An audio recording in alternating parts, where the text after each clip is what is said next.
The rain came sideways that night, lashing the windows of Hargrove County Medical Center in sheets so thick the parking lot lights turned into blurs of orange and white. Inside Bay 4, a 200-pound military working dog stood over his unconscious handler with his teeth bared, blood matting the fur along his left shoulder, and not one person in that emergency room could get within 6 feet of either of them. 3 doctors had already tried. 1 had needed stitches afterward. The charge nurse was on the phone with animal control when the new transfer, the quiet one, the one nobody had bothered to learn the name of yet, walked through the trauma bay doors, crouched down on the wet floor, and spoke 2 words in a language nobody in that room recognized. The dog sat down immediately. The room went completely silent.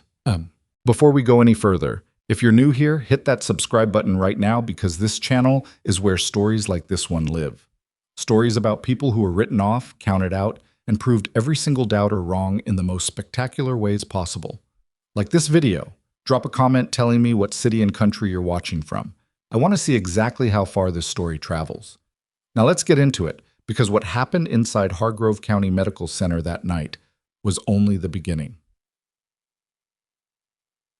The town of Kellerton, Virginia, wasn't the kind of place that made national news. It sat in the flatlands west of the Blue Ridge foothills, the sort of mid-sized city that had a good hospital, a decent college, 2 malls that were slowly dying, and absolutely nothing that suggested anything remarkable ever happened there.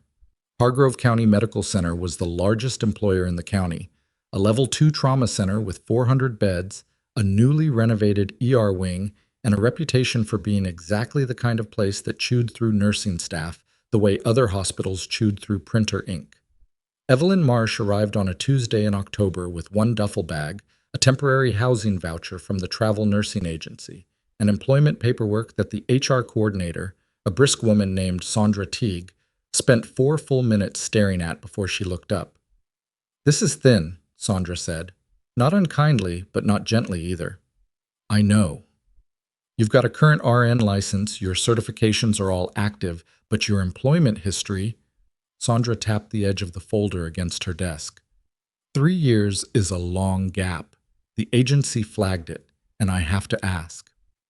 "I was dealing with a medical situation of my own." Evelyn kept her voice even.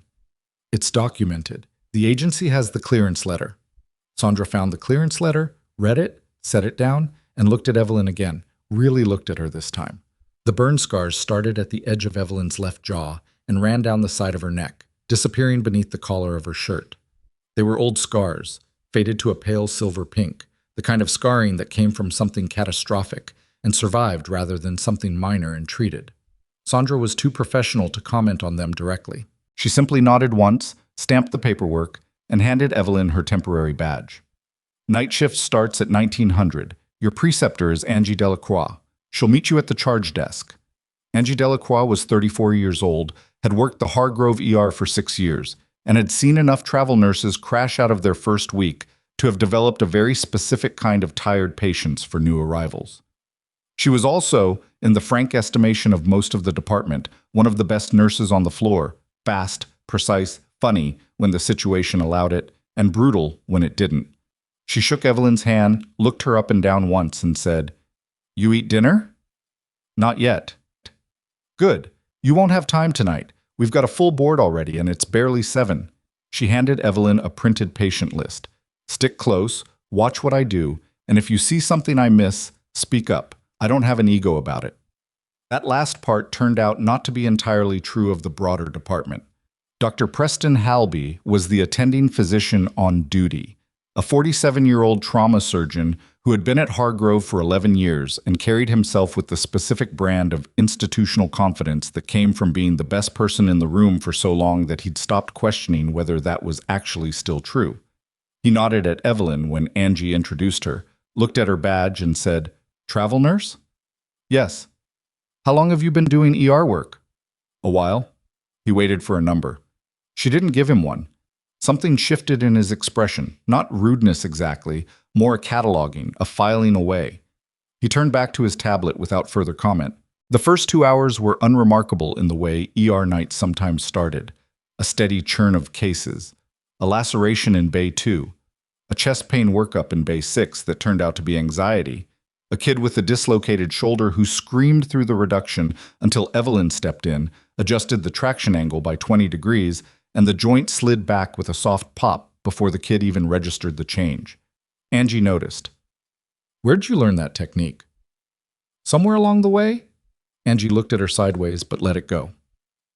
What Evelyn did not say, in that exchange or in any exchange that evening, was anything that would have explained the particular economy of motion she brought to every intervention, the way she positioned her body before a procedure as though she had already run the scenario 3 times in her head, the way she assessed a patient's airway before she assessed anything else, the way her eyes moved across a trauma bay the moment she entered it, cataloging exits and equipment positions and the location of every sharp object in the room. Those were not habits that came from civilian nursing programs. Those were habits that had been trained into someone in a very specific environment over a very specific period of time, under conditions that most people in that building would not have been able to imagine. But no one asked the right questions, so Evelyn answered only what was asked. Around 9:15, the trouble started with a small thing. She was passing Bay 9 when she noticed the defibrillator unit mounted to the wall, a model she recognized, the same series that had been flagged in a manufacturer recall for a firmware issue with the energy calibration. The unit had a sticker on it indicating it had been tested, but the firmware version displayed on the screen was 2 updates behind the patched version. She checked the unit number, cross-referenced it with the recall list she had memorized because she had memorized things like recall lists, and then went to find the biomedical equipment closet. She replaced the unit herself, logged the swap in the maintenance system, and was back at the charge desk within 8 minutes. Nobody saw her do it. 40 minutes later, a patient in Bay 9 coded, and the crash cart team ran the resuscitation with the updated unit and got a return of spontaneous circulation on the 3rd shock. Dr. Halby came out of the bay looking electrified with the particular adrenaline of a successful code. He didn't know about the unit swap. Nobody told him. Evelyn noted the outcome and moved to her next patient. This was the rhythm of her first night, effective, invisible, and entirely without recognition. Not because she was seeking recognition, because she was not. The nurse's station had a particular social ecosystem, as all nursing stations did, and Evelyn read it within her first 30 minutes. Angie was the access point, liked, respected, the person everyone checked against. Beside her was a nurse named Dara Whitfield, late 20s, extremely competent, extremely aware of it, and in possession of the specific competitiveness that came from being talented in an environment where talent went unrewarded, unless you made absolutely sure it was noticed. There was a male nurse named Gus, who mostly kept his head down and did his work. There was a charge nurse named Phyllis, who managed the desk with quiet efficiency and seemed to see everything, and there was Sasha Tremblay. Sasha was a 3rd-year ER nurse, sharp in the technical sense, but sharp in the interpersonal sense too. The kind of sharp that cut things it didn't need to cut. She had been at Hargrove long enough to have opinions, and those opinions included, apparently, a very fixed idea of what a travel nurse arriving with a thin employment file and visible scarring was likely to contribute. "She's too quiet," Sasha said, not to Evelyn, but close enough that Evelyn could hear it, somewhere around hour 3 of the shift. She was talking to Dara. Quiet nurses either have nothing to say or they're hiding something. Either way, it's a problem. Dara made a non-committal sound. "She's also slow on her charting." This was inaccurate. Evelyn had been charting in real time between patients, which was faster than most of the staff. "I give her 2 weeks," Sasha said. Evelyn was checking a medication dosage at the adjacent terminal. She did not react to any of it, which Sasha likely interpreted as confirmation of her assessment. Evelyn interpreted it as irrelevant. What actually mattered was the board, the patients, and the shift was about to become something else entirely. The radio call came in at 11:47. The paramedics were 2 minutes out, they said, with a critical trauma from a naval training accident at the Kellerton Reserve Base, 18 miles east of the city. Adult male, mid-30s, blast injuries from an improvised charge detonation during a night exercise. GCS of 9. 2 large-bore IVs running wide open. And the dispatcher's voice had something in it that was harder to categorize than urgency, something more like warning. There was a military working dog with the patient. The animal had been injured in the same blast. It had not been separated from the handler. Personnel on scene had not been able to separate them. The dog was coming in with the patient. Phyllis looked up from the desk. Dr. Halbe looked up from his tablet. "That's not standard protocol," Halbe said. "No," Phyllis agreed. "It isn't."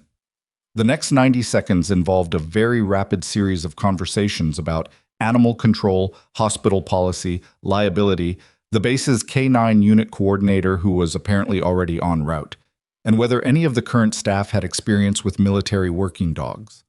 The answer to the last question was a unanimous silence. Evelyn was restocking a supply cart at the far end of the hall. She heard all of it.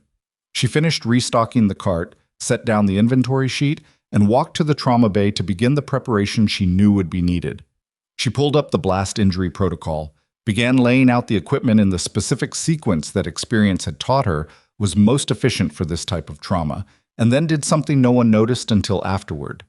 She moved the position of the supply table 18 inches to the left, creating a wider, clear zone along the right wall, wide enough for a large dog to lie down without being in the team's way.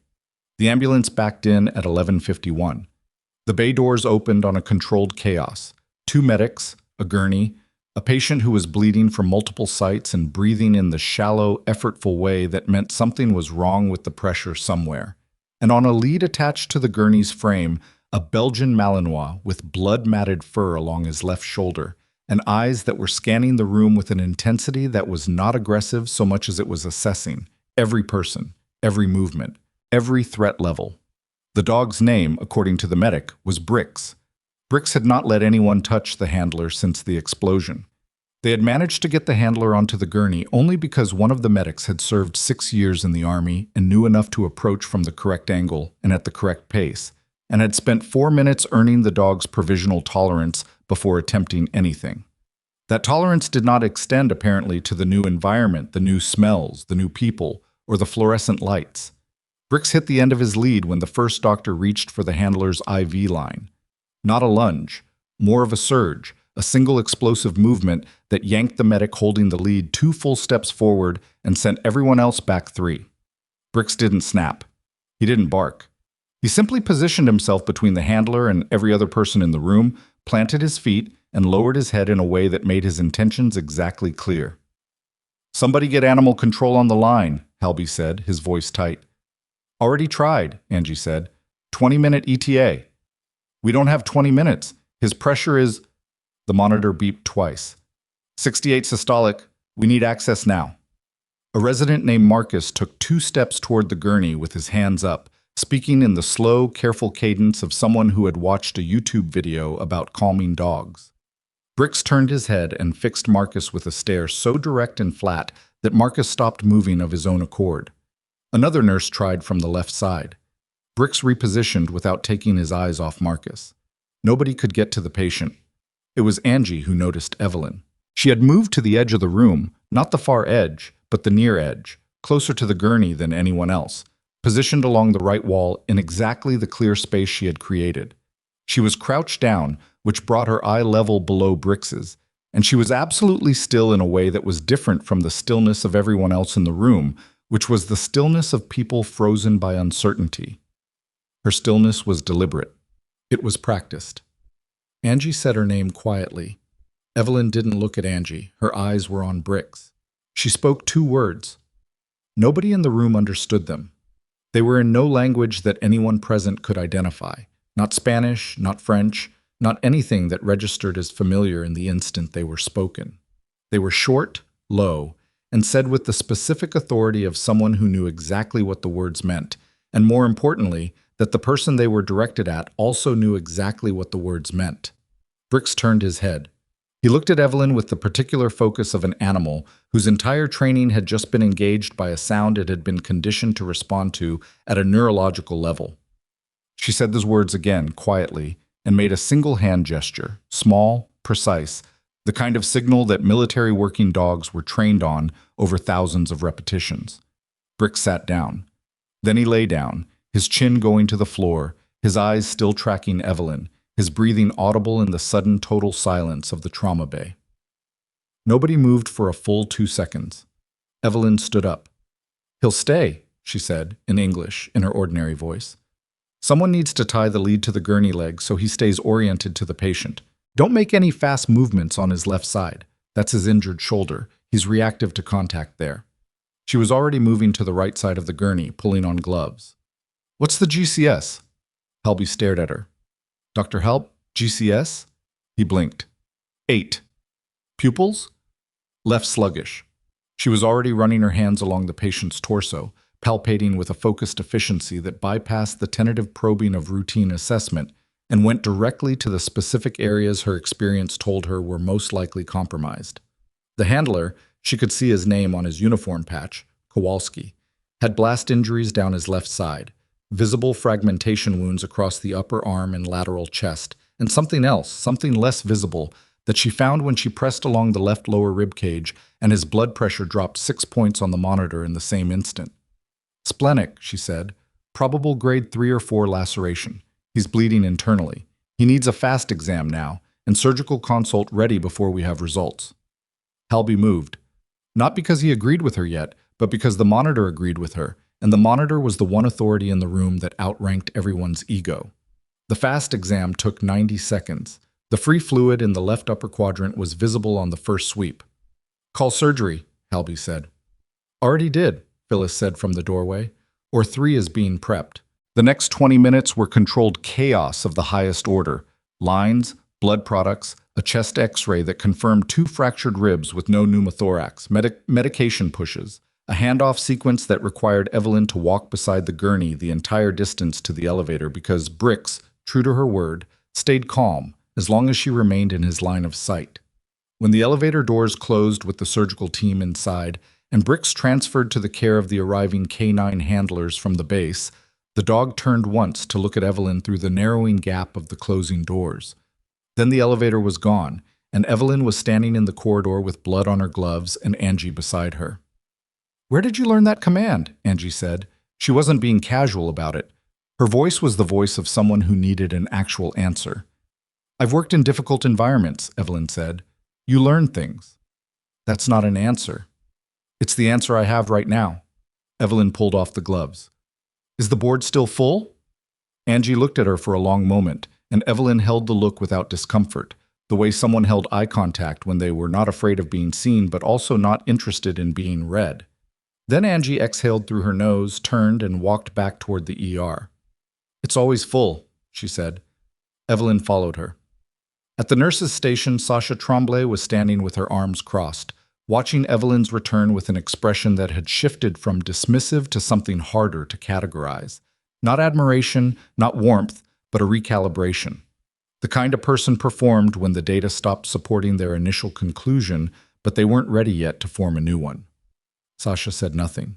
Evelyn sat down at the charting terminal, pulled up Kowalski's intake file, and began documenting everything she had assessed. Date, time, presentation, interventions, outcomes. Clean, factual, precise. She was half through the chart when Dr. Helby came back from the OR handoff. He stood at the end of the nurse's station for a moment, not looking at his tablet, looking at Evelyn. There was something working in his expression that she recognized. She had seen it on the faces of people who were revising assumptions they'd been comfortable with and finding the revision uncomfortable. The splenic finding, he said. She looked up. The fast confirmed it. The surgical team said if we'd waited another 15 minutes, we'd have lost him. Evelyn nodded. How did you know to go there first? The presentation was standard blast pattern. Most clinicians would have led with the chest. The blood pressure response when I palpated the left lower quadrant. The pattern of the external fragmentation injuries. The way he was guarding even unconscious. She paused. I've seen blast injuries before. Helby looked at her. He had the expression of a man who had asked a question and received an answer that immediately generated 12 more questions. He didn't ask any of them. Good catch, he said instead. Good work tonight. He went back to his tablet. Sasha was 3 feet away and had heard all of it. Evelyn went back to her charting.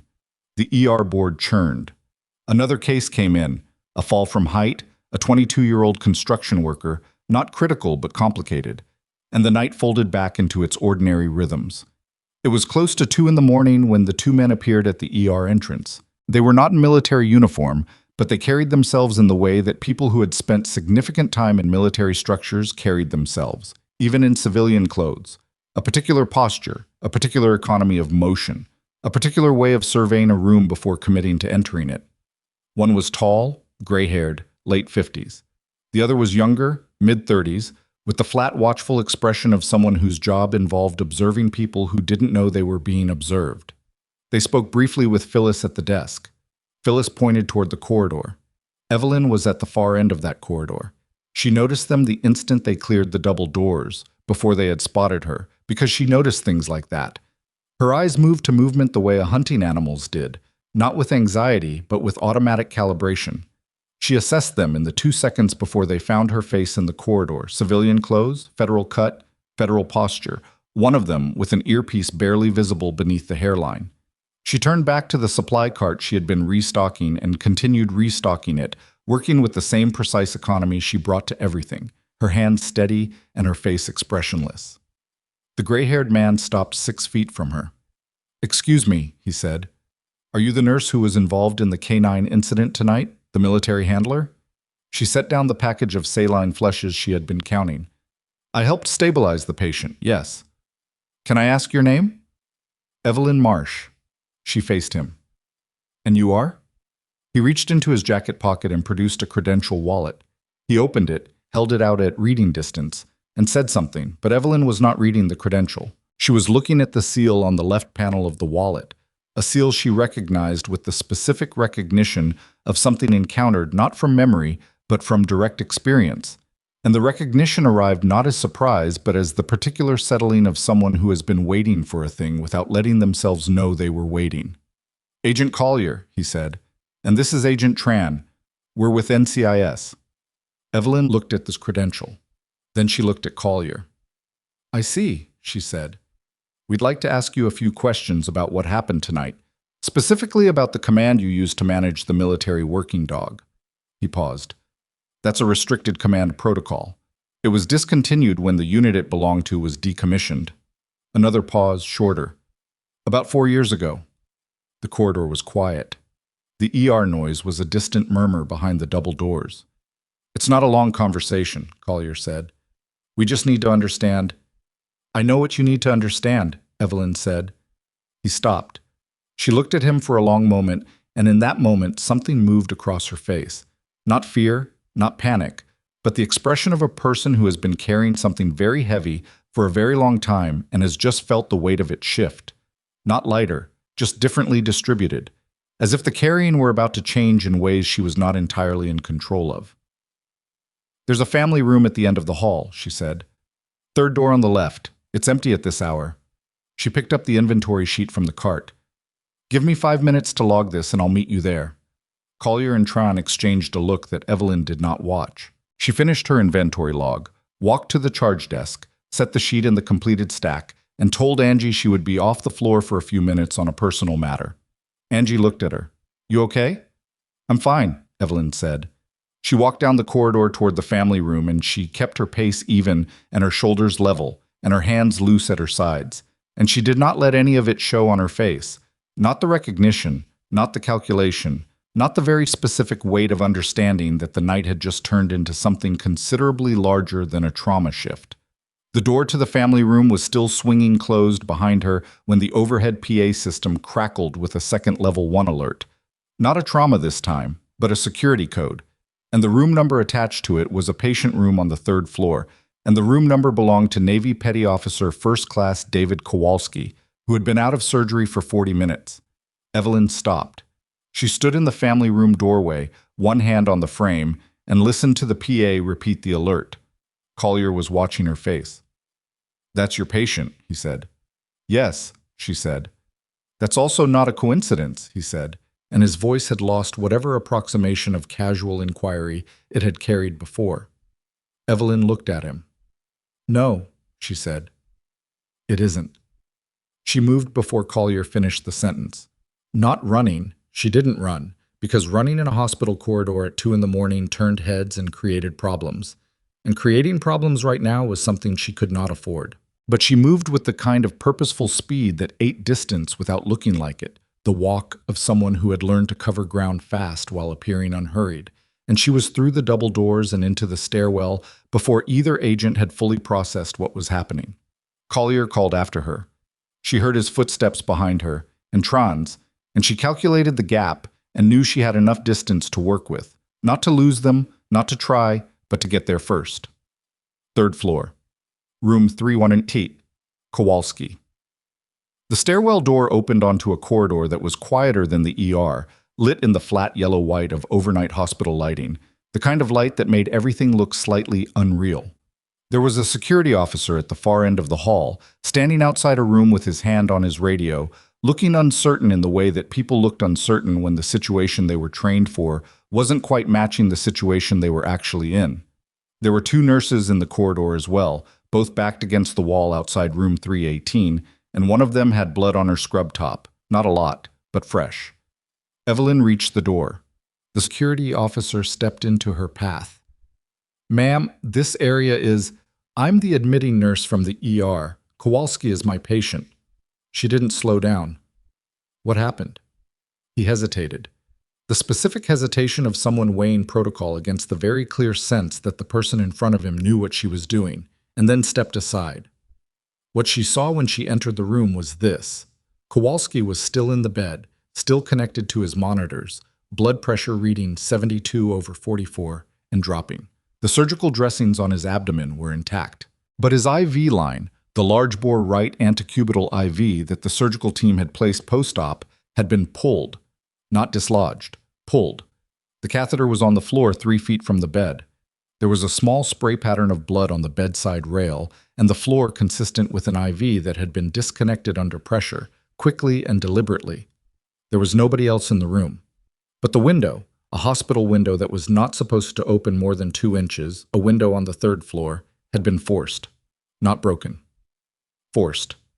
The latch mechanism was bent outward, and the window was open 6 inches, and the screen was gone. Evelyn moved to the bed. "Kowalski." She put 2 fingers to his wrist. "Kowalski, can you hear me?" His eyes opened. They were unfocused and glassy with post-surgical anesthesia and pain medication, but they opened, and they found her face, and something in them registered recognition, not of her specifically, but of the category of person she represented, someone trained and purposeful and not panicking. "Dog," he said. His voice was barely a rasp. "Bricks is fine. He's with the base handlers." She was already checking the IV site, assessing the blood loss, running the numbers on what the monitor was telling her. "Someone was in here. Did you see them?" His eyes drifted. "Uniform," he managed. "Maintenance." "Did they touch your line?" He blinked. The monitor beeped in the particular rhythm that meant his pressure was still sliding. Collier appeared in the doorway behind her. Tran was on his radio. "He needs a new IV and volume," Evelyn said without turning. "Right now. Whatever you have going on that isn't keeping this man's blood pressure from bottoming out can wait 60 seconds. She looked at the nurse who had appeared in the doorway. Different from the ones in the corridor. An ICU nurse from the looks of her, paged by the code. 16 gauge, left forearm, and get me a saline bolus ready. Normal saline 500 ml wide open. The ICU nurse moved. Evelyn found the vein on the first stick, left forearm, exactly where she'd said, and had the line secured and running before the 60 seconds was up. The monitor showed Kowalski's pressure beginning its slow crawl back upward. Not fast, not reassuring exactly, but moving in the right direction. She stepped back from the bed and looked at the window. Collier was looking at it too. "3rd floor," he said. "That's a 30-foot drop to the maintenance access road." "Someone who knows the building," Evelyn said, and knew which room he was in, and knew how to get to the latch from outside, which means they had equipment. She paused. "This wasn't improvised." "No," Collier agreed. His voice had gone very flat. "It wasn't." Tran stepped back into the room, phone to his ear. "Base security is pulling overnight maintenance logs. Hospital security is checking badge access for the floor." "Tell them to check the access road on the north side of the building," Evelyn said. "That window faces north.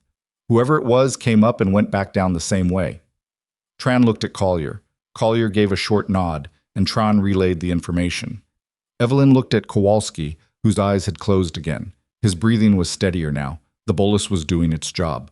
She checked the surgical dressing one more time. No bleed-through, no sign of the abdominal repair coming apart. And then she stepped away from the bed and stood very still for a moment in the center of the room, not looking at anything in particular, which was the way she looked when she was processing several things at once and sorting them into order. Collier watched her do it. "Ms. Marsh," he said, "I think we need to have that conversation now." She looked at him. "I think you're right," she said. "Us." The family room was on the second floor, not the third, and it smelled like the particular combination of industrial cleaner and stale coffee that all hospital family rooms smelled like at 2 in the morning. There was a round table with 4 chairs, a box of tissues that was nearly empty, and a whiteboard on the wall where someone had written a name and a date in dry erase marker and not yet erased it. Collier sat across from her. Tran stood by the door, which was closed. Collier put a folder on the table. He didn't open it. He just put it there, between them, and let it sit. "I'm going to ask you something directly," he said, "and I'm asking it as someone who has been running a federal investigation for 11 months, and who, as of about 3 hours ago, may have just found the only living witness to an event that my office has officially classified as an unsolved critical incident." Evelyn folded her hands on the table, said nothing. "The command protocol you used with the dog tonight, delta sequence vocalization paired with the left lateral suppression gesture. That's from K9 Tier 1 Handling Doctrine, Special Operations Medical Support Battalion, 5th Group." He watched her face. "It was discontinued when the unit was decommissioned following Operation Iron Veil." He tapped the folder. 4 years ago." The name hung in the air between them. Evelyn's expression did not change, but something changed behind it. A very small, very controlled shift. The kind of thing that only happened when a name you had not allowed yourself to think about in a very long time entered the room and forced itself back into the present tense. "You're familiar with Operation Iron Veil," Collier said. It wasn't a question. "I'm familiar with the name," she said. 3 deployed medical personnel were listed as killed in action following the destruction of Forward Operating Base Crestline. All 3 were from the Special Operations Medical Support Unit. He opened the folder now, slowly, and turned it toward her. There were 3 photographs. Evelyn looked at them. She couldn't have helped it, looking at them, because 2 of them were people she had known, and the third was herself. Her face in the photograph was younger, unhurt, without the scars. The name beneath it read, CPT Evelyn A. Marsh, U.S. Army, Medical Corps. "The official record says you died at FOB Crestline," Collier said. "The Army closed the file. Benefits were paid to your listed next of kin. A memorial was held," he paused. "And 4 years later, you are sitting across from me in Kellerton, Virginia." "I am," Evelyn said. "I need you to tell me what actually happened." The fluorescent light above the table hummed. Outside in the corridor, a cart rolled past, its wheels squeaking on the linoleum, and then it was quiet again. Evelyn looked at the photograph of herself for a long moment. Then she looked at Collier. "What's in the rest of that folder?" she said. He hesitated, which told her something. Then he turned more pages. There were financial documents. She could tell by the column formatting even upside down. There were names, some redacted, some not. There was a photograph of a building she recognized, a contractor facility outside of Kandahar that she had visited exactly once, under circumstances that had subsequently become the center of everything. 11 months, she said. "What's the investigation into?" "Medical supply diversion, battlefield grade." Collier's voice was controlled, but not as controlled as hers. Someone was systematically pulling blood products, emergency pharmaceuticals, and surgical equipment from forward operating bases in the 5th Group's operational area and routing them through private contractor networks. The scale was... He stopped.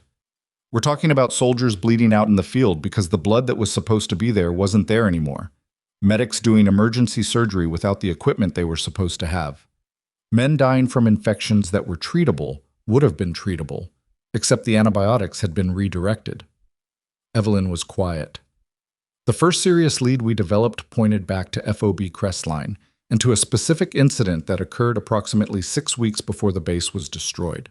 A medical audit." He looked at her. "Conducted by a captain in the medical corps who had apparently identified significant discrepancies in the supply chain and was preparing to file a formal report through Medcom." The cart in the hallway had stopped. The building was very quiet. "She was killed before she could file it," Collier said, "according to the official record." Evelyn looked at her own photograph again. The younger woman in the picture looked back at her with the face of someone who didn't yet know what the next 6 weeks were going to cost her. The base was destroyed by an IED detonation, she said. Her voice was level. The official finding was insurgent activity. Yes. And your current assessment? Collier held her gaze. That the detonation occurred within 12 hours of a secure communication being sent from that base to a Medcom oversight officer, a communication that detailed what the audit had found. He paused. The Medcom officer reported receiving no such communication. The communication itself does not appear in any official record. But it was sent, Evelyn said. We believe so, yes. She sat with that for a moment, and in the sitting with it something moved through her that was not quite grief and not quite rage, but lived in the neighborhood of both. The specific feeling of having a thing you already knew confirmed by someone else's investigation, of the weight of your own private knowledge being given external form and official language. It should have felt like relief. It didn't. It felt like the thing becoming more real, not less. 7 people were in that base when it went up, she said. 6 of them died. Yes. I was doing a supply run to the secondary cache site when the detonation occurred. I was 400 meters from the main structure. She said this with the precision of someone reciting a fact they had reconstructed many times. The blast knocked me into a drainage culvert.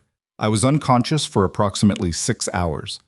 When I regained consciousness, the base was gone, the QRF had already come and gone, and I was officially dead. Collier was very still. There was a contractor vehicle parked on the service road 2 kilometers north of the base that night, she said. I saw it when I came back to the site. No markings. 2 occupants in civilian clothes. I was close enough to see one of their faces. She stopped. I have been seeing that face for 4 years. Tron had stopped writing. Both men were looking at her with the particular attention of investigators, who had just received the thing they had been looking for without being entirely sure what to do with the sudden weight of having it. I couldn't come forward, she said. I understood that immediately. If whoever destroyed that base believed I had survived and had seen what I saw, the next step was simple. I was a loose end. She looked at Collier. I have spent 4 years being a loose end that nobody knew was still attached. And tonight, Collier said carefully, the command you used. The dog. I wasn't thinking about it. She said this with a flatness that was not entirely convincing, even to herself. It was automatic. The situation required it, and I responded. A pause. That was a mistake. Or it was the first time in 4 years that you did something that could only have come from who you actually are, Collier said. She looked at him. And someone noticed, he said. Someone who was monitoring the base's K9 unit communications, or the hospital radio traffic, or both. He glanced at Tron. The access to Kowalski's room tonight. Was a message, Evelyn said. Not an attempt. If they had wanted him dead, they had 60 seconds alone in that room. A disconnected IV line causes a problem, but it doesn't kill a post-surgical patient in 60 seconds. Not if the monitors are alarmed. She felt the logic of it settling into place as she said it. They wanted me to know they knew I was here. The fluorescent light hummed. Which means we have a very short window, Collier said. Yes. And you have information that my investigation needs. Yes. He leaned forward slightly. Ms. Marsh, Captain Marsh, I need you to trust me enough to let us bring you in formally. We have a safe location. We have protocols. I know about your protocols, she said. I know what happened the last time someone trusted an official channel to protect a witness. She looked at him steadily. Your Medcom officer, the one who was supposed to receive the communication from Crestline. What happened to him? Collier's jaw shifted. He retired, she said. 18 months ago. Private sector. Medical logistics contracting. A silence. So you've been watching, Collier said. I've been surviving, she said. It's the same thing. She stood up from the table and both men shifted, not threatening, but present, and she held up a hand that was not a command so much as a statement of intent. I'm not leaving, she said. I'm not running. I've done enough of that. She straightened her scrub top and picked up her badge from where it had been sitting on the table. But I need something from you before I put my name on anything official. What? The face I saw on that service road 4 years ago. She looked at Collier. I need to know if it's in your file. He looked at her for a long moment. Then he reached into the folder, extracted a single photograph, and slid it across the table. She looked at it. The man in the photograph was perhaps 50, with a broad jaw and light eyes and the kind of face that was average enough to be forgettable, except that she had spent 4 years making sure she would not forget it. She had reconstructed it from memory enough times to have worn grooves in the reconstruction, to know exactly which details were reliable and which might have been distorted by the shock and the darkness and the 6-hour concussion she had been working through. The photograph was not a distortion. "His name," she said. It was not a question. She already knew the answer was in the folder. "Randall Greer," Collier said. "Former DoD contractor, medical logistics. Currently employed by a private firm called Vesper Medical Group, which holds significant federal contracts for battlefield supply management." He watched her. "He is also, as of 4 weeks ago, one of 3 individuals named as a person of interest in our investigation." "Person of interest," she said. "We couldn't place him at Crestline. We couldn't place anyone at Crestline with any physical certainty. The site was extensively compromised before investigators arrived. Without a witness, you had a witness," she said. "You just didn't know she was still alive." The words settled into the room. Evelyn set the photograph back on the table. She looked at it for another second, then looked at Collier. "I'll give you your statement," she said. "Everything, the audit findings, the supply discrepancies, the vehicle, the face, all of it. But I do it on my terms, in a location I choose, with legal representation present." She held his gaze. "And in the meantime, this hospital and this patient need to be secured, because whoever sent that message tonight will send a louder one if they decide I'm not going to stay quiet." Collier looked at Tran. Tran gave a small nod. "Agreed," Collier said. Evelyn picked up the folder, looked at her own photograph one last time, and set it back down. She walked to the door. "One more thing," she said without turning around. "Bricks. The dog. Where is he being held?" "Base veterinary facility," Tran said. "Shoulder injury," they said. "Non-critical. He's going to need someone who understands his command protocol to work with him while Kowalski is recovering. He won't respond correctly to standard handlers. The stress of separation in a dog with his training level can cause behavioral deterioration that's very difficult to reverse." She said this with the flat certainty of someone communicating a clinical fact, not an opinion. "I'd like to see him in the morning." Neither agent said anything. "That's not a security request," she said. "That's just about the dog." She opened the door and walked back into the corridor. The night shift had 2 hours left.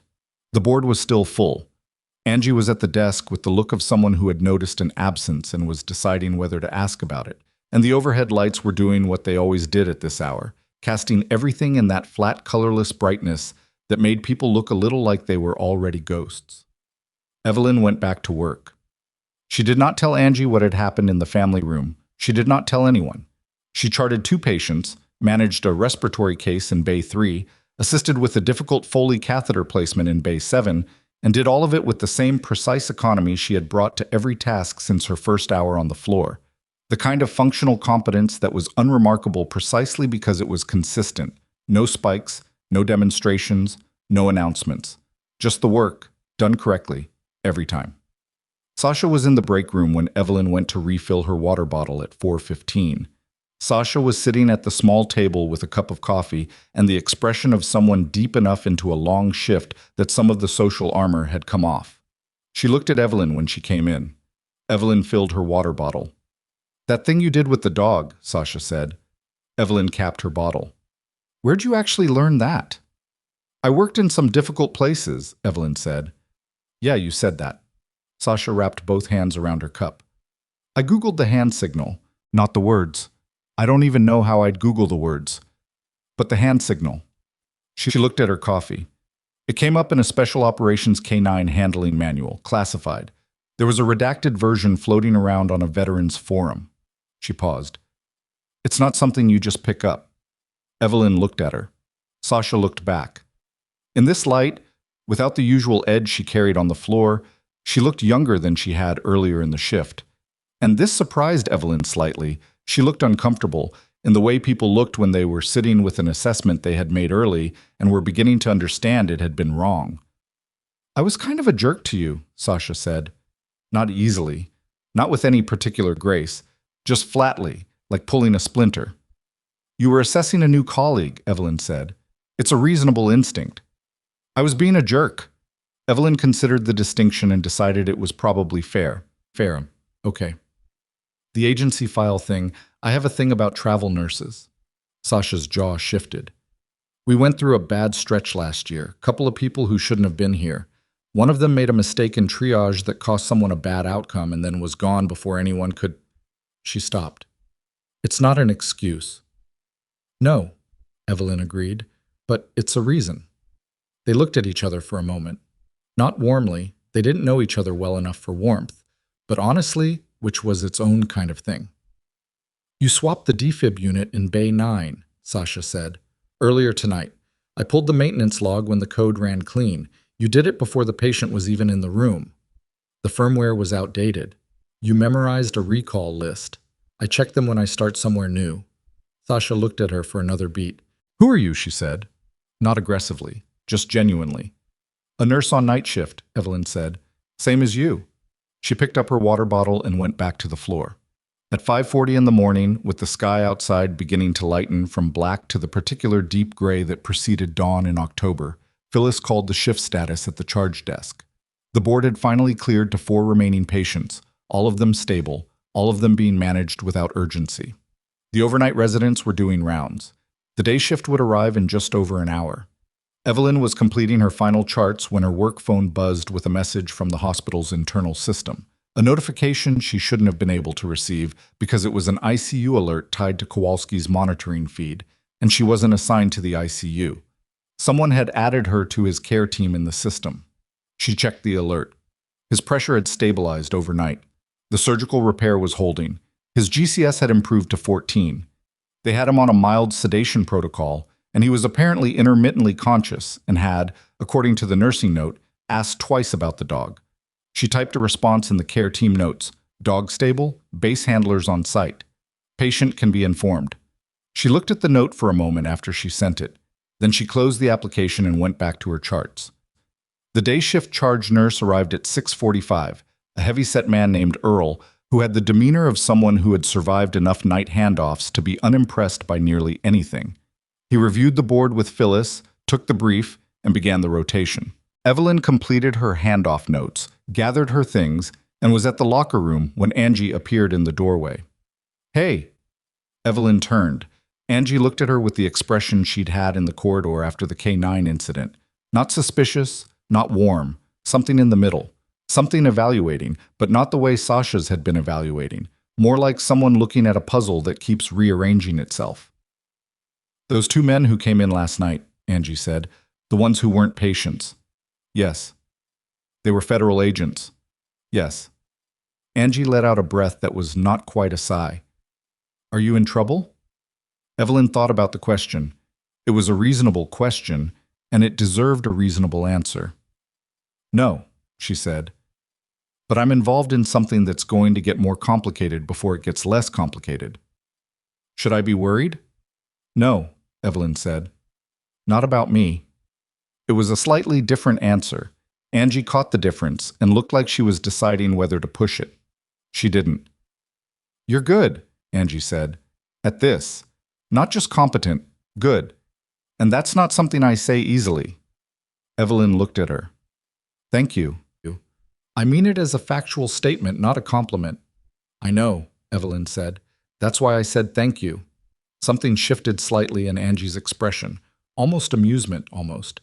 Get some sleep, she said. You're back on at 1900. Evelyn left the hospital at 7:03. The October morning was cold and very clear, the sky a washed-out blue with the sun still low enough that it came at everything sideways, flattening shadows and turning the dew on the parked cars into brief sparks of light.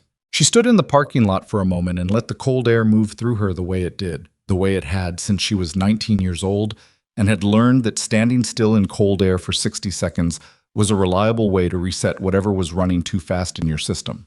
She counted. Got to 53 before her phone buzzed. Unknown number. She answered it. Captain Marsh, and not Collier's voice. A different voice, older, rougher, with an accent that was southern but not distinctly so, smoothed by years of somewhere else. We should speak before you say anything else to the federal investigators. Her hand tightened on the phone. Not from fear. From the very precise recognition of a voice she had heard exactly once, 4 years ago, on the service road 2 kilometers north of what had been FOB Crestline, speaking into a satellite phone in the 2 minutes before the building she had spent 6 months living in ceased to exist. She stood in the cold parking lot with the dawn light coming sideways across the asphalt, and she breathed and she counted what she knew. He had her number, which meant he had access to hospital employment records, or the travel nursing agency, or both. He had known about the K9 incident fast enough to send someone to Kowalski's room before 2 in the morning, and now he was calling her directly, which meant either he was confident enough in his own protection that exposure didn't concern him, or he was making a move that required her response before Collier's investigation got to the next step. Neither option was comfortable. Both were informative. "I don't think we have anything to discuss," she said. "I think you'll find that we do." A pause. "You have a very interesting employment history, Captain. Lots of gaps. The kind of gaps that raise questions about someone's legal status, their documented identity." Another pause. "The kind of questions that could make the next 24 hours very complicated for you, independent of anything the federal government might or might not be investigating." She looked at the sky. A single contrail crossed it, high and thin, already dispersing at the edges.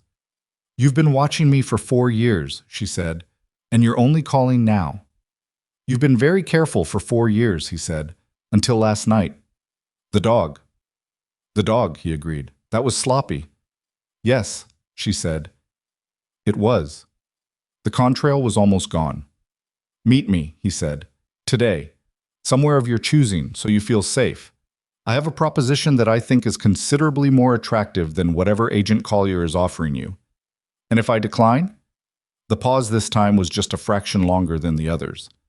"Then the next thing that happens," he said, "won't be as gentle as a disconnected IV line." The call ended. Evelyn stood in the parking lot. The cold air moved around her. She counted to 60 this time, the whole 60, and then she called Collier's number from her own phone. Not the unknown number, her own phone, letting him see her name on the screen, making the choice visible. He picked up on the second ring. "He called me," she said. "Randall Greer. He called me directly, which means he has access to my employment file, and he's either trying to move me before your investigation reaches him, or he's already out of reach and he knows it." She started walking toward her car, steady and unhurried. "I need you to listen very carefully to what I'm about to tell you, because what happens in the next several hours is going to determine whether your 11-month investigation produces convictions or produces a very elaborate dead end." "I'm listening," Collier said. "Greer doesn't know what I kept from Crestline," she said. "He thinks I survived. He doesn't know what survived with me." She reached her car, put her key in the door, and stopped with her hand on it. "I have the original audit documentation, everything I compiled before the base went up. I digitized it and stored it off-network the week before the detonation because I already knew something was wrong, and I didn't trust the official channels." A silence on the line that was different from the other silences, loaded, almost electric. 4 years, Collier said slowly. 4 years, she said. "I've been waiting for the right investigator, the right moment, and enough corroborating evidence that the documentation would land instead of disappear." She looked at the hospital building behind her, at the third-floor window that was Kowalski's room, at the morning light on the glass. "Greer thinks he's calling to warn me off. What he's actually done is tell me the timeline has moved up." She got into the car. "Where do you need me?" The answer Collier gave her was a location she didn't recognize and a time that was 90 minutes away. She started the car. Behind her, across the parking lot, a dark sedan she had not noticed when she arrived was pulling slowly out of its space near the east entrance, moving at the careful pace of a vehicle that did not want to be identified as following anyone. She noted the license plate in her mirror, memorized it in the way she memorized things, completely, on the first try, and pulled into traffic. The sedan followed. She drove 3 blocks north, turned right into the parking structure beside the public library, and went up to the second level before she stopped. The sedan followed her into the structure but didn't come up. It stayed on the ground level, near the entrance, which told her something. They weren't trying to intercept her, they were tracking her. There was a difference. Interception required proximity. Tracking required only visibility, which meant either there was a second vehicle somewhere on the street below, or they had another means of following her that didn't require maintaining visual contact. She sat in the car and thought about that for 30 seconds. Then she got out, left her phone on the passenger seat. If there was a signal intercept in play, the phone was the most obvious vector, and walked down the stairwell to street level, out the library's side entrance, and 2 blocks east to a diner that was open and already doing breakfast business. She went to the counter, ordered coffee she didn't intend to drink, and borrowed the landline from a waitress named Maria, who looked at her with the blunt curiosity of someone who had seen stranger things and decided not to ask. She called Collier's number from memory. "They're running surveillance on me," she said when he picked up. "Dark sedan stayed at ground level in a parking structure when I went up. I think they may also have a track on my personal phone." She kept her voice low and even. "I left the phone in the car. Can you run the plate if I give you the number?" "Yes, go ahead." She gave him the plate. He put her on hold for 90 seconds and came back. "Rental," he said. "Paid in cash out of a Roanoke agency 3 days ago. The name on the rental agreement is a known alias. We've seen it before in connection with Vesper Medical Group." A pause. "They've been moving faster than we anticipated. They moved the moment I used that command protocol last night. Whatever passive monitoring they have on the base's K9 operations flagged it within hours." She looked at the coffee cup the waitress had set in front of her. "Greer isn't just a contractor with access. He has active surveillance infrastructure. That's not something you build to cover one fraud operation." "No," Collier said. "It isn't. The proposition he offered me," he used the word proposition. "He said meet him somewhere of my choosing and he'd make an offer. That means he's not certain whether the documentation I referenced actually exists. He knows I survived Crestline, but he doesn't know what I took with me." She turned the cup without picking it up. "He's trying to assess his exposure before deciding whether to buy me off or eliminate the problem entirely. Which is why the sedan is watching rather than moving." "Yes." She thought for a moment. "I need to access the documentation before I come to you. It's not stored anywhere a third party can reach. It's offline, physical media, in a location I've maintained for 4 years. But if they're tracking my phone and my vehicle, getting there without being followed requires some management. Tell me where and I'll send—" "No," she said. "If you send people, it announces to anyone watching that the location has significance. I go alone, I get it. I bring it to you." She paused. "But I need your team to deal with the sedan, not intercept it. Just occupy it. Make them run a plate check on a federal vehicle, something that makes them go still for 20 minutes. A pause on Collier's end that had the quality of a man deciding how much operational trust to extend to someone he had known for approximately 5 hours. "Give me 15 minutes, he said. She drank the coffee after all. It was too strong and slightly burnt and exactly what she needed. 14 minutes later, she watched through the diner window as a black SUV with federal plates pulled into the parking structure entrance and stopped, blocking the sedan. The sedan's brake lights went on. A man in a blue jacket got out of the SUV and walked toward the sedan with a badge in his hand and the particular deliberate pace of a federal agent making a point. Evelyn left a $10 bill on the counter, thanked Maria, and went back to the library side entrance, up the stairwell, and got into her car. She drove out the back exit of the structure, a maintenance road she had noted when she came in, because she noted exits, and was on Route 11 heading south within 4 minutes of the SUV's arrival. The location was a self-storage facility on the outskirts of a town called Fenwick, 32 miles south of Kellerton. She had rented the unit under a different name and paid 18 months at a time in money orders, and she had been there 9 times in 4 years, never twice in the same month, never following the same route. The owner of the facility was a retired postal worker named Mr. Doan, who didn't ask questions and didn't have surveillance cameras because he considered them an invasion of his tenants' privacy, which was an eccentricity that Evelyn had identified and relied upon. She pulled in at 7:51 in the morning, unlocked Unit 14, and stood for a moment in the smell of dry air and metal shelving before she moved to the back corner and the gray plastic lockbox bolted to the floor. The documentation was exactly where she had left it. She spent 12 minutes going through it, not because she had forgotten what was there, but because she needed to confirm it against what Collier had showed her the night before, cross-referencing, checking which pieces of her record overlapped with what his 11-month investigation had already established, and which pieces were new ground.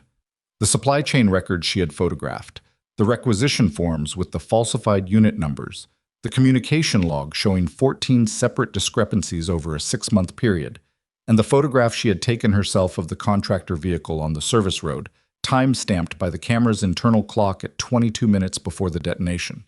The photograph was what mattered most, not the vehicle. The man standing beside it, half turned from the camera, phone to his ear. She had taken it on a personal camera, the kind that's stored to an SD card, in the 2 minutes she had spent concealed in the drainage culvert before deciding to move away from the base rather than toward it. The image was grainy and partly obscured by brush, but the face was visible enough, and the face matched the photograph Collier had shown her across the table in the family room. Randall Greer, 22 minutes before FOB Crestline was destroyed. She put everything into a waterproof document sleeve she had kept in the box for this specific purpose, sealed it, and put it inside her jacket. Then she locked the unit, got back in the car, and called Collier on the burner phone she had kept in the lockbox alongside the documents. "I have it," she said. "We're at the Kellerton Regional Field Office. Do you know where—" "I know where it is," she said. 40 minutes. She was there in 35 yard. The field office was on the 4th floor of a commercial building near the courthouse, the kind of space that announced its federal function only to people who already knew what to look for. A certain quality of door hardware, a particular configuration of window blinds, a type of keypad that didn't belong in a standard commercial lease. Collier met her at the elevator. He looked at the document sleeve in her hand and said nothing.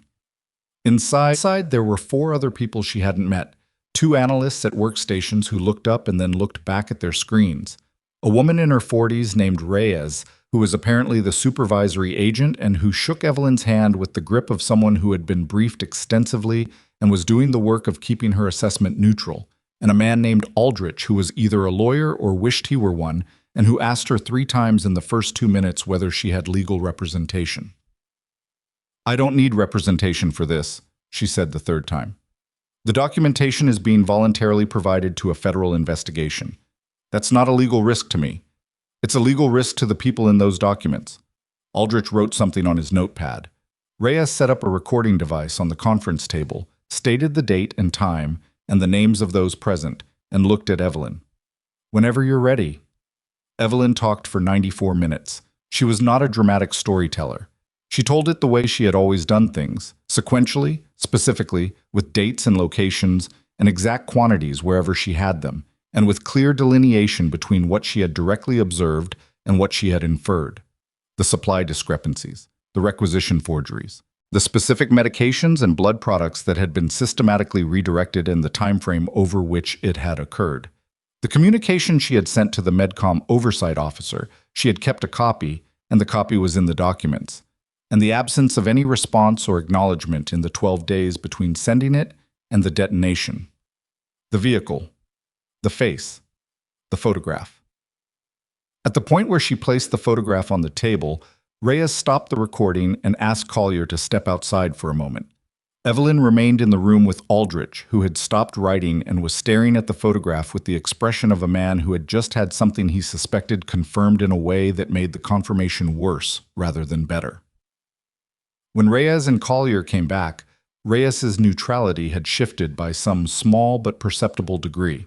Not warmth, something more professional than warmth, a kind of sharper attention, a recalibration. "The Medcom officer," Reyes said, "Gordon Spire. You're aware he's now employed by Vesper Medical Group." "I became aware of it approximately 2 years ago," Evelyn said, "when I was doing what I could to establish who the network involved without being able to come forward officially." "You tracked this from public records, contractor filings, DoD press releases, and the kind of research you can do from a library computer with enough time and enough baseline knowledge." She paused. "I had 4 years. I used them." Reyes looked at her steadily. "Captain Marsh, I want to be direct with you about where this stands. Please. What you've given us today changes the evidentiary landscape of this investigation significantly. The photograph alone is something we can work with at a level we haven't had access to before." She placed both hands flat on the table. "But Randall Greer called you this morning, which tells us he is aware that the timeline has accelerated, and men who are aware of that tend to either move into cover very quickly or they move to eliminate the problem," Evelyn said. "I know. We want to place you in protective custody while we move on the warrants." "How long?" 48 to 72 hours. Possibly longer depending on how quickly we can coordinate with the U.S. Attorney's Office. 48 to 72 hours in a controlled location, with her movements managed by people whose institutional reliability she had not been given significant reason to trust, while a man who had successfully buried a federal fraud operation and destroyed a military installation waited to see what she was going to do next. She thought about Kowalski in the third-floor room, his pressure climbing back from the edge. She thought about Bricks on the base, disoriented and reactive without his handler. She thought about 7 people in a building and 6 of them not walking out of it, and the specific arithmetic of what that meant when weighed against the next 48 to 72 hours. "I'll agree to modified protective measures," she said. "Collier knows where I'm staying. I'll check in at 6-hour intervals. I will not leave Kellerton, and I will not contact Greer independently." She held Reyes's gaze. "But I'm not going into a controlled location. I've spent 4 years in controlled locations of my own design, and they worked because I controlled them. The moment I hand that over, I become a variable someone else is managing." Reyes looked at Collier. Collier said, "She's not wrong about the track record." Reyes's mouth pressed together briefly. 6-hour check-ins. "You carry a secure communication device we provide. You inform us before any movement that deviates from your standard pattern." "Agreed. And if Greer contacts you again, I'll record it and forward it immediately." She stood. "I want those warrants moving by tonight." "We want them moving by tonight too," Reyes said, in a tone that meant she had been wanting that for 11 months and didn't need it restated. The secure device was a modified phone that Aldrich produced from a lockbox, registered it in her name, and handed over with a printed sheet of contact numbers she memorized before handing the sheet back. Collier walked her to the elevator. "The photograph," he said when they were standing in the corridor. "You carried that for 4 years and never tried to move on it yourself." "I thought about it," she said. "Twice." "What stopped you?" She looked at the elevator button. "The first time I wasn't sure who in the investigative structure was clean. The network Greer was running had to have institutional cover somewhere, people who smoothed things when questions were asked, redirected inquiries, managed the official version of what happened at Crestline. Without knowing where the contamination was, going to any official channel was a gamble I couldn't afford to lose." The elevator arrived. "The second time I was in the middle of a job in Tucson and I thought I had a contact who could move it safely. And then the contact died. Cardiac event. 51 years old, previously healthy." She stepped into the elevator. "I decided I would wait until the right circumstances presented themselves. And last night was the right circumstances." "Last night was an accident," she said. "The dog needed help. I helped the dog." The doors began to close. "The circumstances are what you make of them afterward." The doors closed. She was back at her temporary housing by 9:30. It was a furnished apartment on the second floor of a building on Morrow Street, 8 blocks from the hospital, the kind of place that travel nursing agencies booked by the month for people who needed somewhere functional and didn't intend to stay. She had 3 plants on the windowsill and no photographs on the walls, and a go bag in the closet that had been packed since the first night she arrived, because old habits did not die. She did not unpack the go bag. She slept for 4 hours on top of the covers in her work clothes, set an alarm, and woke at 1:15 in the afternoon feeling exactly as rested as 4 hours of light sleep produced, which was functional but not restorative. She showered, changed, and was at the kitchen table with the second burner phone she kept in the go bag, not the one from Collier, reviewing what she knew about Vesper Medical Group when the secure device on the table vibrated. A message from Collier. Warrant application submitted as of 12:40 p.m. 2 judges, parallel track. Anticipate confirmation within 4 to 6 hours. Stay put. She put the device down and picked up a notepad. The thing that was bothering her had been bothering her since she left the field office, sitting in the back of her thinking while she slept and was still there when she woke up, was Greer's call. Not the call itself, but the timing of it. He had called her at 7:03 in the morning, within hours of the K9 incident, and within approximately 40 minutes of her leaving the hospital, which indicated very fast information flow. But he had also called her before Collier's team had confirmed his name to her formally, which meant he had been tracking the investigation's direction independently, which meant he had a source inside the federal investigation, or inside the office, or at minimum in the network of people connected to it. That was not a comfortable conclusion. She wrote it on the notepad and looked at it. Then she called Collier on the secure device. Greer knew I had spoken to you before your team confirmed his identity to me, she said when he picked up. He was moving within hours of the K9 incident, which means his surveillance of base communications is active, not passive. But the call this morning came before your warrant applications went in, which means he's not just watching the base.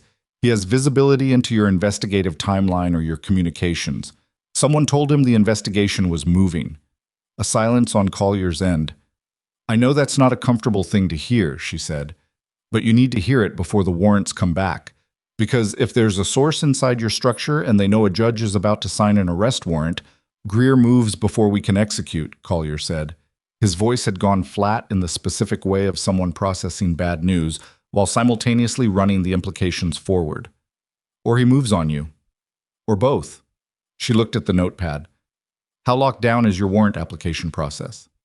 Tight, but not airtight. Nothing is airtight. A pause. I need to make some calls. Stay where you are. He ended the call. She stood at the kitchen window and looked at the street below. A woman was walking a small dog. A delivery truck was double parked. A man in a gray coat was standing on the opposite sidewalk looking at his phone, and he had been standing in approximately that spot when she arrived home 90 minutes earlier. She noted his position, his coat, his posture. Then she noted which direction he was not looking. He was not looking at the building. He was positioned so that he could see the building in his peripheral vision without appearing to look at it directly, which was a surveillance posture she had seen taught in exactly one context, and that context had nothing to do with law enforcement. She stepped back from the window. Her go-bag was in the closet. She did not go to it. That would mean passing through the sightline if anyone had an angle from the east, which the windows on the stairwell landing provided. She went to the kitchen instead, moving below the window line, and thought through the building's exits. Front door, which was visible from the man on the sidewalk. Back door, which exited into an alley that she had walked twice since arriving, and which had 2 exit points and no camera coverage. The maintenance access in the basement, which she had noted and which connected to a utility corridor that ran beneath the adjacent building and emerged on the parallel street. She had 3 exits. The one they would anticipate was the front. The one they might have covered was the back alley. The one they would not have covered, because it required local knowledge of a building that she had only herself because she made it her business to acquire it, was the maintenance corridor. The secure device vibrated again. Change of location. Sending address now. Come now. Collier. The address appeared. A street in the commercial district, a building she recognized by its position relative to the courthouse.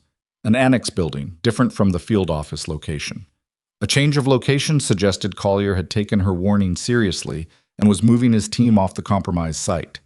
She looked at the man on the sidewalk.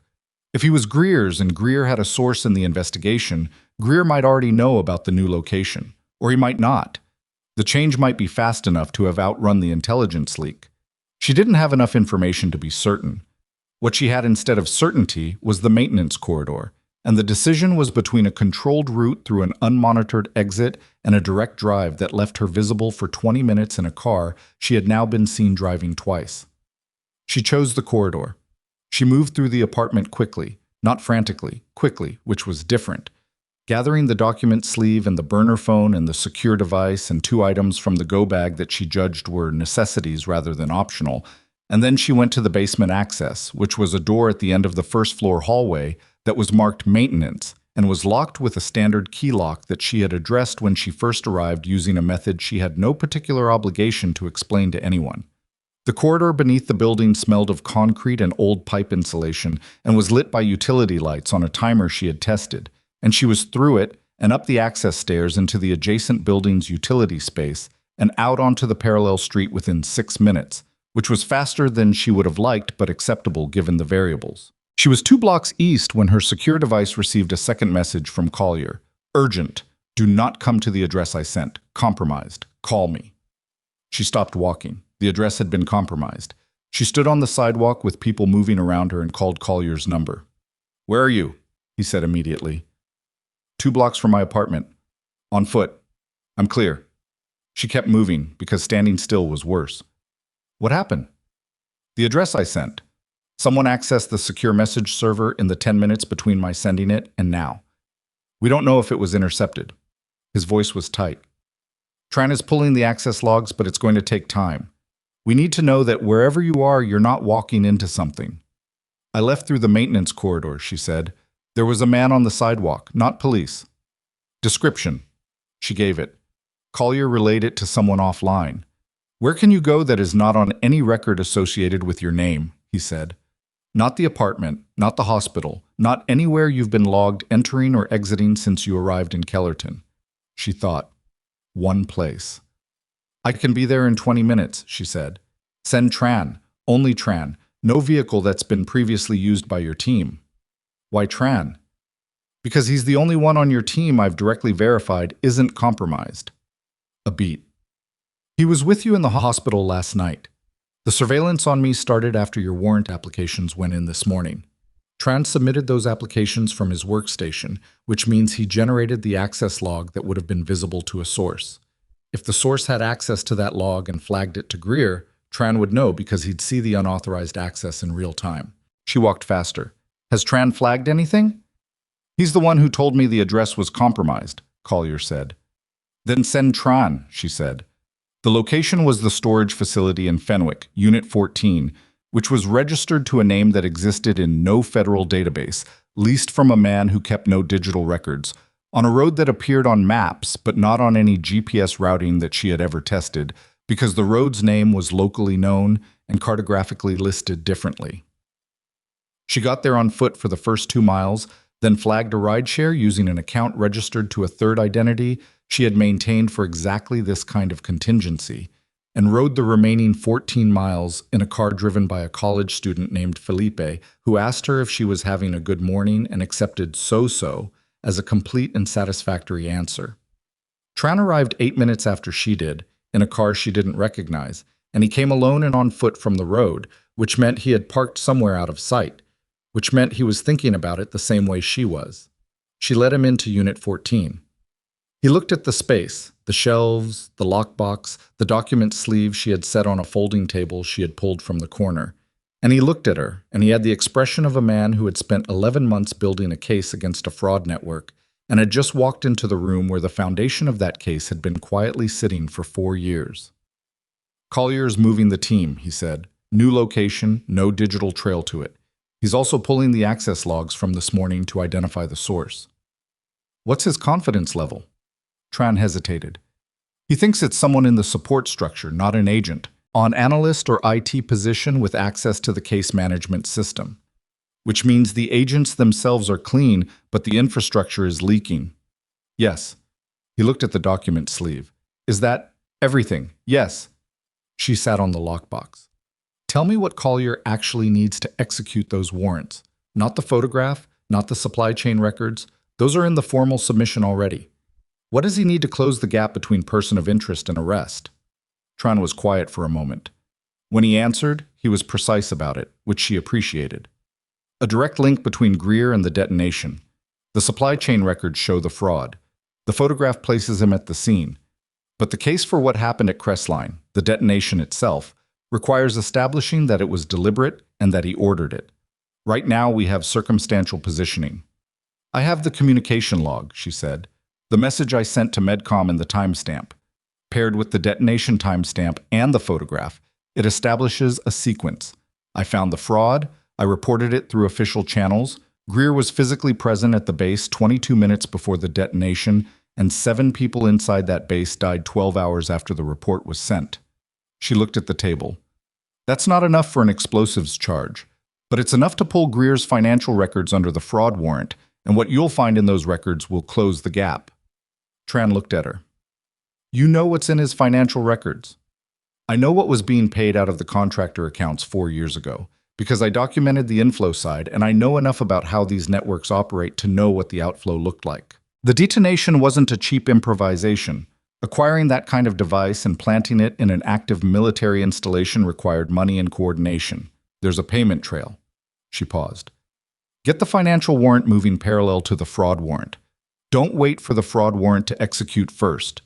He was already writing on his phone. She looked at the ceiling of the unit, corrugated metal, rust-spotted at the seams, entirely ordinary, and thought about the particular arithmetic of 4 years, which she did not allow herself to do very often because it produced feelings that were not operationally useful. The people who died at Crestline, Tran said. He said it carefully, not like a question, more like a door he was holding open. Yarbrough, Santini, Kim, Baxter, Hughes, Delacroix. She said the names without inflection. Sergeant First Class Maya Delacroix, which is... She stopped. The name. The nurse at Hargrove. No relation. I checked when I took the posting. Tran said nothing for a moment. You checked? I check everything. She stood up. Tell Collier I want the warrants tonight, not tomorrow. Tonight. If Greer has a source in your infrastructure and he knows the warrants are in motion, every hour we wait is an hour he uses to move assets out of reach. She picked up the document sleeve. And there's something else. She told him about the call. She told him the exact words Greer had used, the tone, the specific phrasing of the threat. She told him about the sedan and the man on the sidewalk and the compromised address and the way the morning had moved. Too fast, too coordinated. The actions of someone who was not panicking but had been planning for the contingency of exposure. Tran listened and wrote and did not interrupt. When she finished, he looked at his notes for a moment. He's not acting like someone who thinks he can still suppress this, he said. He's acting like someone who thinks the exposure is already happening and is trying to control the shape of it. Yes, she said, which makes him more dangerous, not less. A man trying to prevent exposure is cautious. A man trying to control the narrative of his own exposure is... Her secure device went off. Not a message, a call. Collier. She answered. We have a problem, he said, and his voice had the quality she had not heard in it before. Not urgency, which had been present in varying degrees since the night before, but something denser than urgency, something that had urgency as one of its components along with others. One of our agents made contact with Greer's legal team 40 minutes ago. She was very still. Which agent? Aldrich. A pause. He made a call from a personal cell phone to a number we've now traced to outside counsel that represents Vesper Medical Group. Aldrich. The man with the notepad who had asked her 3 times about legal representation, who had been in the room for her entire 94-minute statement, who had handled the secure communication device before handing it to her, and would have had access to its registration information. He knows where the device is, she said. Yes. Which means he gave Greer a location. We believe so. She looked at Tran, who had heard enough to understand the shape of it, and was already moving toward the door. How long ago did he make the call? She said. 53 minutes. 53 minutes. The drive from Kellerton to Fenwick was 32 miles, 28 minutes on the highway, which meant if Greer had moved immediately, if Aldrich had given him the device's location signal the moment he made the call. We need to move, Tran said. She was already at the unit door. She pulled it open. The storage facility's access road was visible from the unit entrance, a straight gravel line running between 2 rows of identical metal doors, opening onto the main road 200 meters away. Ordinary. Quiet. The morning light was flat and gray now, clouds having come in since she arrived. There were 2 vehicles on the access road that had not been there when she arrived. Not moving, parked.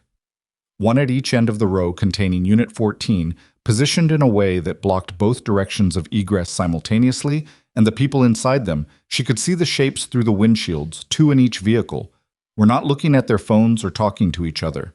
They were looking at Unit 14. Back, she said. Tran was already stepping back. She pulled the unit door down, not fully. Fully would make noise, but enough to narrow the visible gap to 3 inches. Through those 3 inches, she watched the vehicle at the near end of the row.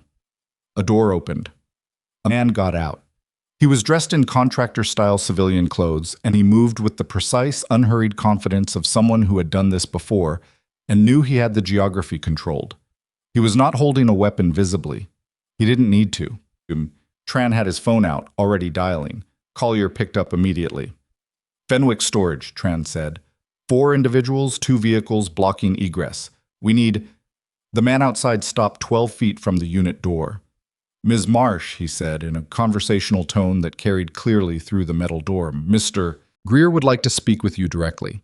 He asked me to express that the previous communication was not intended as a threat, and that he hopes you'll consider stepping outside so we can have a conversation. She looked at the 3-inch gap. The man was standing with his hands visible, which was either a gesture of good faith or a performance of one, and the distinction mattered considerably. Tran was still on with Collier. She heard Collier's voice. 12 minutes. I need 12 minutes. Keep them talking. 12 minutes. She straightened up and looked at the unit around her. Shelves, the folding table, the lockbox bolted to the floor, the document sleeve in her hand. The unit was approximately 10 feet wide and 16 feet deep. The door was the only exit. The walls were corrugated steel over a concrete pad. She thought about Yarbrough, Santini, Kim, Baxter, Hughes, Delacroix. Then she put the document sleeve inside her jacket, close to her body, and looked at Tran. Tell Collier to send everything he has, she said. Not just agents, everything. She put her hand on the door latch. And tell him, she said, that the witness is about to come out. She lifted the door. The gravel crunched under her boots as she stepped out into the flat gray morning light, and she kept her hands visible and her pace unhurried, which required a specific kind of deliberate calm that was not the absence of adrenaline but the management of it. The same management she had applied to a dozen situations over the years, where the difference between a controlled outcome and a catastrophic one came down to whether the people watching you believed you were afraid. She was not performing confidence. She was performing the absence of surprise, which was different and more convincing because it communicated that whatever was happening was something she had already accounted for. The man 12 feet from the door watched her come out and didn't move. He was mid-40s, broad through the shoulders, with the kind of face that was professionally nondescript, the result of discipline rather than genetics. His hands remained visible. Whatever he was carrying was not in his hands. Behind her, she heard Tran come to the door but not step through it. Good. He was maintaining his position near the phone, which meant Collier was still on the line, which meant the 12-minute clock was still running. She stopped 6 feet from the man and looked at him directly. Where is he? She said. The man tilted his head slightly. Not confusion, more the adjustment of someone recalibrating the terms of the encounter. Mr. Greer is available by phone. He'd prefer to not be in a location where he can be physically detained, she said. I understand the preference. Tell him I'm not interested in a phone conversation. If he wants to talk, he comes here. A pause. The man reached into his jacket, deliberately slowly, telegraphing the gesture, and produced a phone. He spoke into it briefly, too low for her to hear the words, then looked back at her. He says that's not... Tell him the documentation he's concerned about is in my jacket right now, she said, and that federal agents are 11 minutes away. If he wants any conversation to happen before that, he has a narrow window. She held the man's gaze. I'll wait. The man spoke into the phone again. This exchange was longer. At the near end of the access road, the parked vehicle's engine turned over, not leaving, just running, and then the rear door opened. Randall Greer got out of the car. He was larger than she had expected from the photograph, which was a common experience with people who moved through the world using other people as their instruments. There was always a surprise in the physical reality of them. He wore a dark coat that was too heavy for the temperature, and he walked with the unhurried gait of a man who had not yet fully accepted that the geometry of the situation had shifted against him. He stopped 8 feet from her. He looked at the scar along her jaw and down her neck, and he did it with the particular attention of someone who had information about how those scars were made and was now confronting the fact that the person who bore them was standing in front of him in a storage facility in rural Virginia on a Thursday morning. Captain Marsh, he said. Mr. Greer. A silence.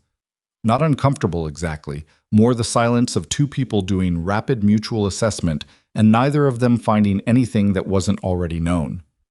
You should have stayed dead, he said.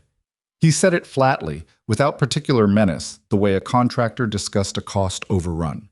Just a professional observation about an error in the ledger. I tried, she said. It didn't take. Something moved across his face that was not quite a smile. The documentation you're carrying. Everything, she said. Supply chain records, requisition forgeries, communication logs, and a photograph of you on the service road at FOB Crestline, time-stamped 22 minutes before the detonation. She watched his eyes. The NCIS warrant applications are already with 2 federal judges. Your financial records will be subpoenaed within hours. He was quiet for a moment. She watched him calculate. She could almost see it, The specific arithmetic of a man assessing how much he already knew versus what was new, how much of his position was still defensible versus how much had already collapsed. I can make certain things go away, he said.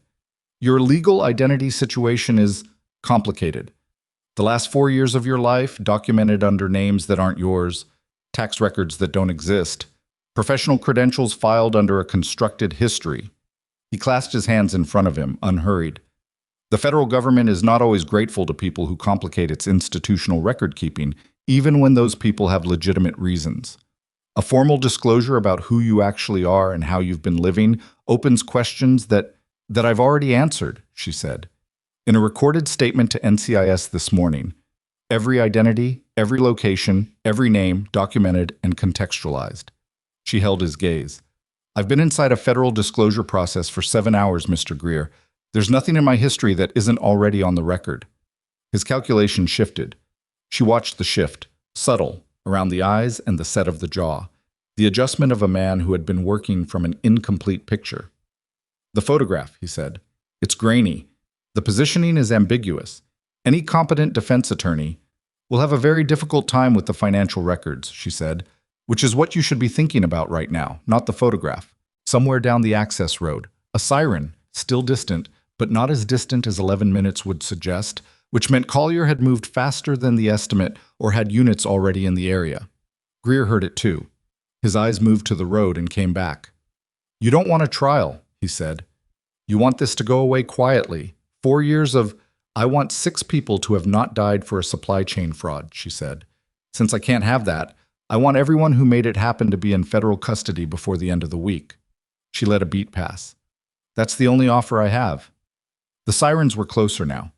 Greer looked at the man who had first approached her, then at the vehicle at the far end of the row. A calculation was happening, the final version of it, and she watched him arrive at the conclusion that the variables had closed off around him in a way that no remaining option could resolve cleanly.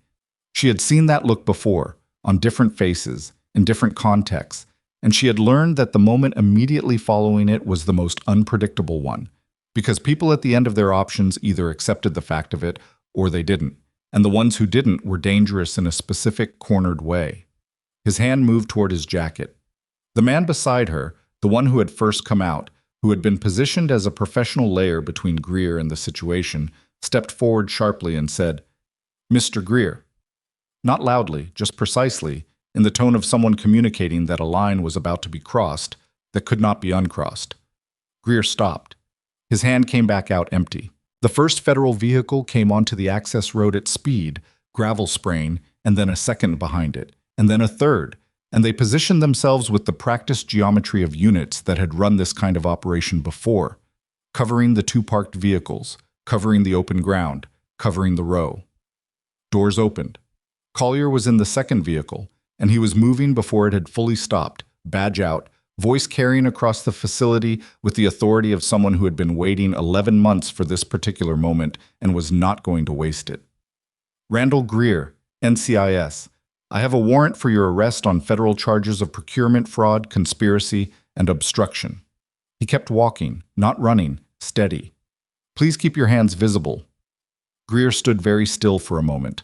The professional beside him had stepped back and was now holding his hands up and away from his body, which was the action of someone whose employment relationship with Greer had just undergone a rapid reevaluation. The men in the 2 vehicles were getting out slowly, reading the federal presence, making the same calculations. Greer looked at Evelyn, not with rage, which would have been easier to process, with something more complicated. The look of a man who had managed situations for many years through a combination of institutional access and selective ruthlessness, and had arrived at a moment where neither of those tools was available.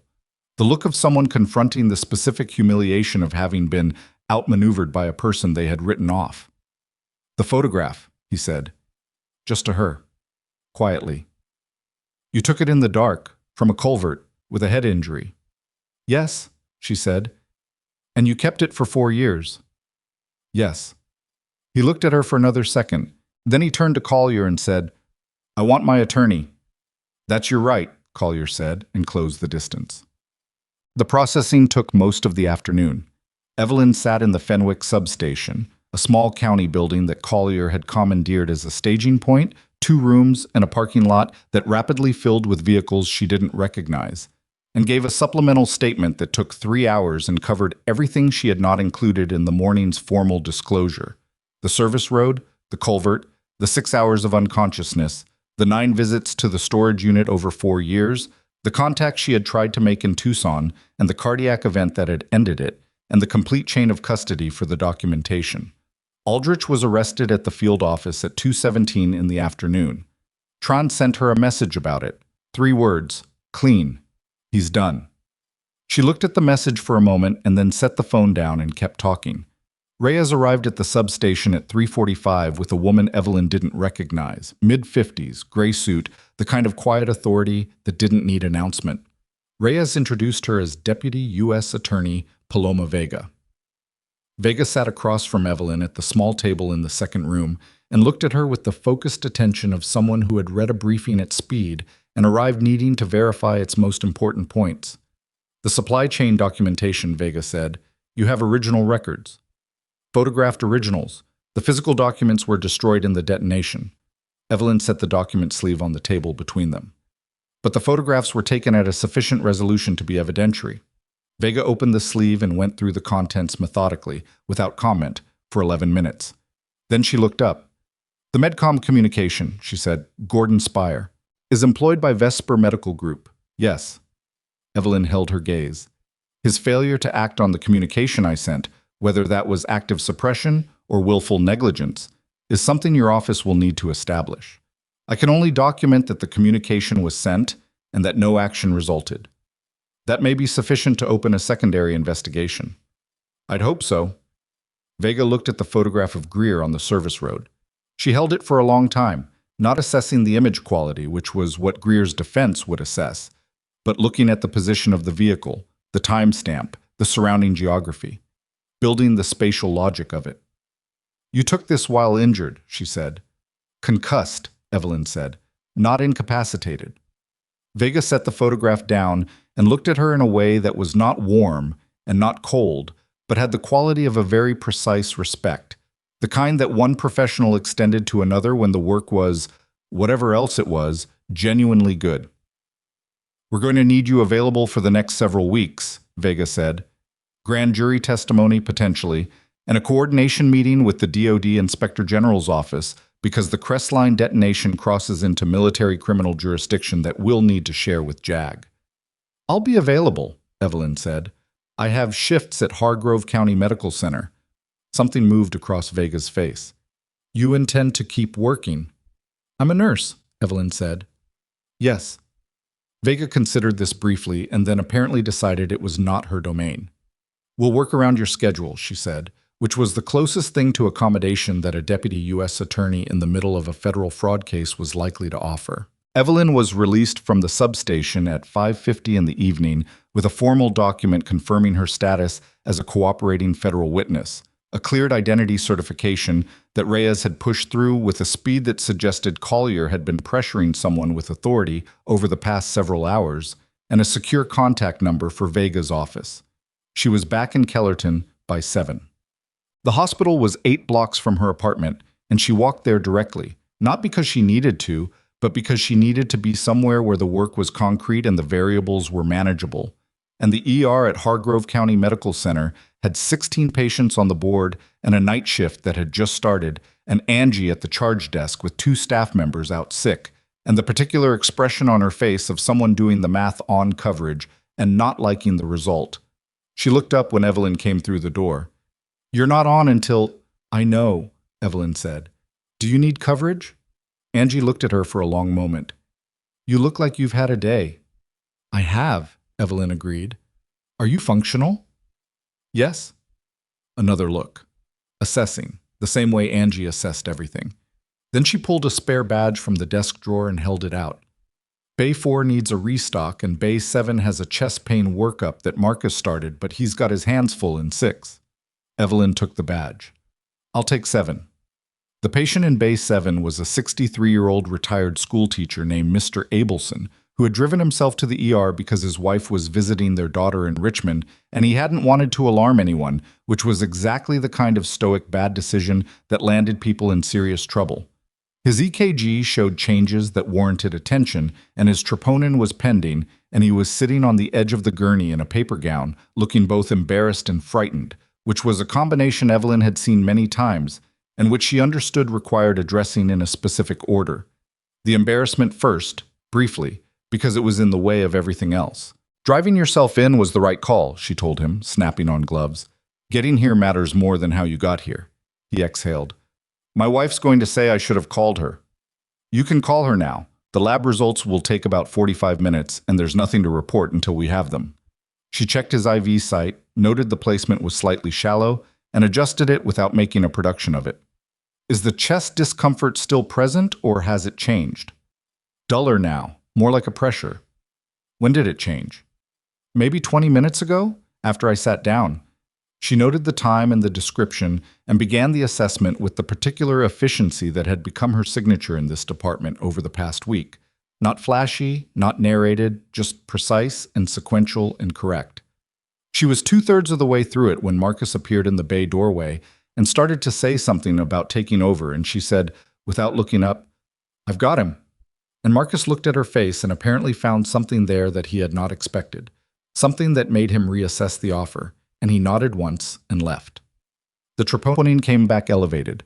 She paged the cardiologist on call, presented the case with the specific brevity that attending physicians appreciated at this hour, EKG findings, troponin value, symptom timeline, hemodynamic stability, and had Mr. Abelson transferred to the cardiac unit with an aspirin on board and a call placed to his wife in Richmond within 22 minutes of the lab result.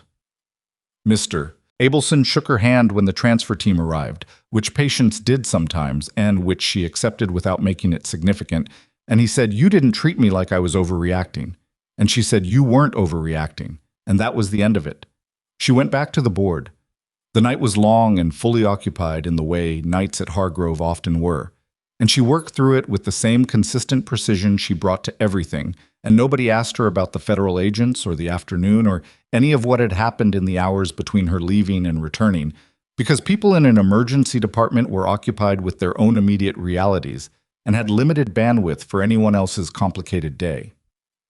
Sasha was on shift and worked beside her for 3 hours in the back half of the night without the ambient friction that had characterized their first interaction, which was not warmth exactly, but was the professional coexistence of two people who had revised their mutual assessments and were working from the revised versions. At one point, when they were both at the charting terminal, Sasha said, You okay? And Evelyn said, Yes. And Sasha said, Okay. And that was the entirety of it, and it was enough. Collier texted her at 1:47 in the morning. Greer in federal custody. 2 associates arrested Roanoke. Financial warrant executed 6 p.m. Early returns are significant. A pause, then, You should sleep. She finished her shift at 2:30, said goodnight to Angie, and walked home in the cold. The next 72 hours moved in the way that the aftermath of large events moved, not with resolution, but with the grinding forward momentum of institutional process, which was slower and less satisfying than the preceding crisis, but was ultimately the thing that made the crisis mean something. Greer was formally charged on 14 counts: procurement fraud, conspiracy to defraud the United States, obstruction of justice, and 3 counts related to the destruction of government property, which was the formal legal category that applied to what had happened at FOB Crestline when the evidence reached that threshold. The financial warrant had produced records that Vega's office described to Evelyn as significantly better than anticipated, which in prosecutorial language meant devastating. 3 Vesper Medical Group executives were arrested by day 2. Gordon Spire, the retired Medcom officer now at Vesper, was arrested on day 3 at his home in McLean, Virginia, at 6 in the morning in front of his wife and his neighbor, who was walking a Labrador and would tell the story at dinner parties for years. Aldrich pleaded to a single count of obstruction within 48 hours of his arrest, in exchange for cooperation, which produced 3 additional names that Vega's team had not previously had. One of those names was a sitting DoD procurement official who had been managing his side of the fraud operation from an office in the Pentagon, and his arrest required a level of interagency coordination that Reyes described to Evelyn with the tone of someone who had enjoyed the complexity more than they were supposed to. Evelyn went to the grand jury on day 4. She had been in courtrooms before, not testifying but present, during a JAG proceeding in her second deployment year that had involved a supply dispute of a much more mundane kind. She knew the formal language, the particular rhythm of questions and answers, the way testimony was structured to build a record rather than tell a story. She answered every question directly, without elaboration beyond what was asked, without visible emotion beyond the focus she brought to everything, and she was on the stand for 4 hours and 15 minutes. When it was over, Vega's paralegal handed her a bottle of water in the hallway outside and said, "That was the cleanest testimony I've seen in 6 years with this office." And Evelyn said, "Thank you," and drank the water. On day 5, she went to the base veterinary facility. Brix was in a recovery kennel, his left shoulder shaved and sutured, his food and water bowls untouched since morning, according to the vet tech, a young woman named Corporal Weston, who looked like she hadn't slept much and had the expression of someone who had been trying everything she knew and running out of ideas. "He won't eat," Weston said. "He's not aggressive, but he won't engage. The handler's still in the ICU. He's improving. The surgical team says another week minimum, and the dog knows something is wrong." Evelyn looked into the kennel. Brix was lying with his chin on his paws, eyes open, the posture of an animal that was not sick in any clinical sense but was not present either. He heard her footsteps before he saw her, and his head came up at the sound with the specific alertness of recognition, not just of a person, but of a sound pattern that his nervous system associated with a very specific context. She crouched down outside the kennel gate. She did not use the command protocol. She did not use any protocol. She just crouched down and stayed still and let him read her the way dogs read people. And after 40 seconds, he stood up slowly, favoring his sutured shoulder, and walked to the gate. "He hasn't done that since the night they brought him in," Weston said quietly. Evelyn put her fingers through the kennel gate.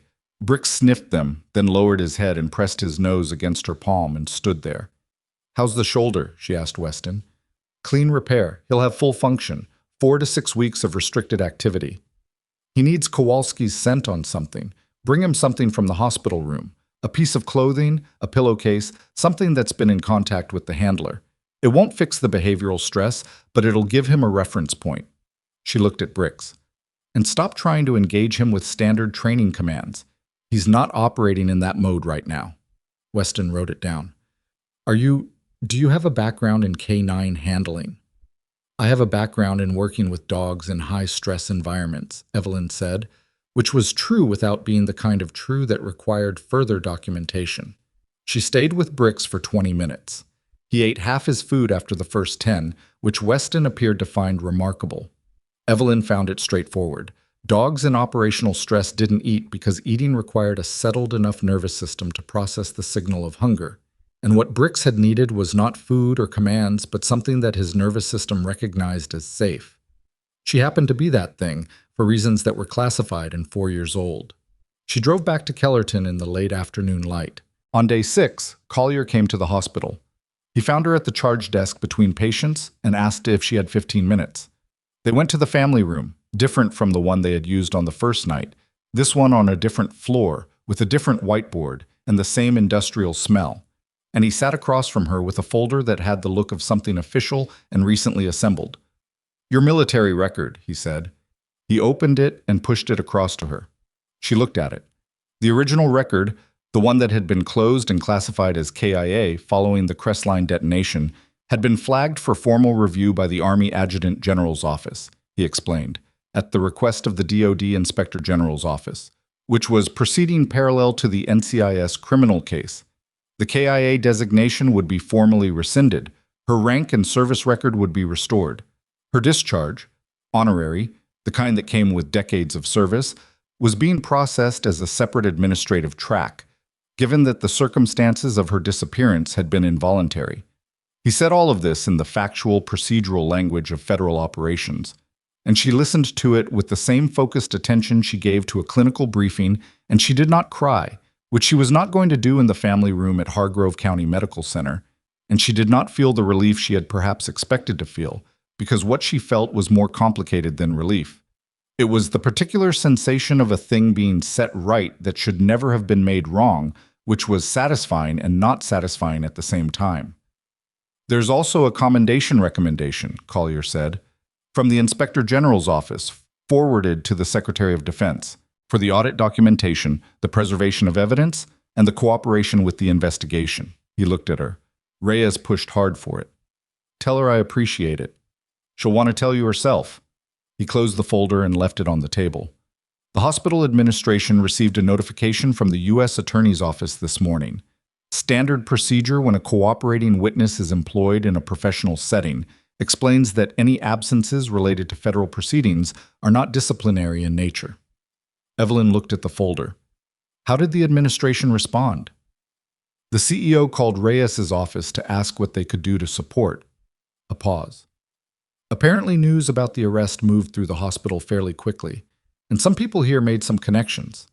She thought about Angie, about the defibrillator unit in Bay 9, about Mr. Abelson driving himself to the ER and not wanting to worry anyone, about Sasha asking who she was in the break room at 4 in the morning. What happens to the families, she said, of the people who died at Crestline? Collier's expression shifted slightly. The Inspector General's office is coordinating with SACO units to notify next of kin as the criminal case develops. They'll be kept informed of the prosecution's progress. He paused. The cause of the Crestline detonation will be formally reclassified. Not a hostile attack, a deliberate act by domestic contractors with institutional access. He said the next part carefully. The KIA designations for the individuals who died will remain because they died in service, but the record of how they died will be corrected. She looked at the whiteboard. Someone had written a name on it again, a different name than last time, and not yet erased it. There's one more thing, Collier said. His voice had shifted slightly. Not more serious. It had been serious throughout, but differently weighted. She looked at him. Greer's counsel made an initial proffer to Vega's office this morning, he said. In the proffer, they indicated that Greer is prepared to cooperate on certain aspects of the investigation in exchange for sentencing consideration. He held her gaze. In the proffer, Greer stated that Spire did not fail to act on your communication by accident. He stated that Spire contacted him within hours of receiving the communication, the same day you sent it, and that the destruction of FOB Crestline was discussed and approved within a 12-hour window. She was very still. 12 hours, she said. Yes. He got my communication and he approved the action within 12 hours. That is what the proffer states. Collier's voice was steady but careful. It is not yet verified by independent evidence, but the financial records we pulled contain payment records that Vega's office believes will corroborate the timeline. 12 hours. She had sent the communication, and 12 hours later, 6 people were dead. Spire had received it and made a call and kept his career and his reputation, and eventually his Vesper Medical Group consulting salary and his house in McLean, Virginia, and 6 people had gone into the earth in boxes that said the enemy had done it. She sat with that for what felt like a long time, but was probably 30 seconds. Thank you for telling me, she said. You deserve to know. She looked at the folder on the table with her restored military record in it. She looked at the whiteboard with the name on it that wasn't hers. She looked at the family room door, through which in approximately 10 minutes she would return to the ER board and the patients and the work that had kept her functional and present through 4 years of being technically dead. Collier, she said. He looked at her. Spire's arrest, she said. The 6 a.m. doorstep arrest at his house in McLean. The neighbor with the dog. Collier nodded. Was he in his pajamas? A pause. Something shifted in Collier's expression. Not humor exactly, but adjacent to it. The kind of thing that surfaces in the aftermath of high-stakes events, when the adrenaline is cycling out and leaving room for everything else. Bathrobe, he said. And slippers. She looked at the table. Good, she said. She stood up, picked up the folder, and tucked it under her arm. The commendation, she said. Whatever form it takes, I'd like the names of the Crestline personnel included in the official record. Not as a footnote. In the primary text. She met his eyes. They were the reason I documented everything in the first place. They should be in the record. I'll make sure of it, Collier said. She opened the family room door. Evelyn, he said. She stopped. The grand jury handed down indictments this afternoon, he said. All 14 counts, Greer. 11 counts, Spire. 8 counts, the Pentagon official. He paused. The case is going to trial. I know, she said. Ed. That means this isn't over. No, she agreed. But it started. She went back to the ER, where the board had acquired 3 new patients in the 15 minutes she had been gone, and Marcus was looking increasingly unhappy about a laceration in Bay 2 that was more complicated than its triage level suggested. She set the folder at the charge desk, put on gloves, and went to Bay 2. "What do we have?" she said. Marcus looked up. "Degloving injury. Partial. Left hand. Patient was calm when he came in, but he's not calm now." She looked at the patient, a 20-year-old with the hands of someone who worked construction and the expression of someone who had spent the last 15 minutes looking at his own wound and was deeply regretting it. Hey, she said, to him specifically. "Look at me." She waited until his eyes found her face. "I need you to listen to my voice and not look at your hand. Can you do that?" He swallowed. "Yeah." "Good. Tell me your name." "Tyler." "Tyler, I'm Evelyn. I've seen a lot worse than this, and we are going to take good care of it. But I need you to keep looking at me and keep breathing." She was already assessing the wound with her peripheral vision while maintaining his eye contact, because the assessment and the management of his anxiety were both happening simultaneously, and both mattered. "Can you feel your fingertips?" Yeah, it hurts." "Feeling is good. Tell me when you started feeling it." He told her. She listened and assessed, and noted the information that mattered and the information that didn't, and by the time she had what she needed, his breathing had slowed and his expression had shifted from the edge of panic to the controlled discomfort of someone who believed the person in front of them knew what they were doing. She did. She had been doing this, in one form or another, for a very long time. She was 3 minutes into the assessment when her personal phone, not the secure device, her own phone, the one she had retrieved from her car at some point in the afternoon, buzzed in her pocket with a message from an unknown number. She ignored it. She was with a patient. She finished the assessment, ordered the appropriate consults, managed Tyler's anxiety through the wait with the steady, grounding presence she had learned produced better outcomes than false reassurance, and came back to the charge desk 20 minutes later to write the preliminary note. Then she looked at the phone. The message was 3 words, from the unknown number. The audit copy. She looked at the words for a moment. The audit copy. Not the photographs she had stored in Unit 14. Those were in the document sleeve, in Vega's custody now. The original physical documentation she had compiled at FOB Crestline had been destroyed in the detonation. She had always assumed it was gone.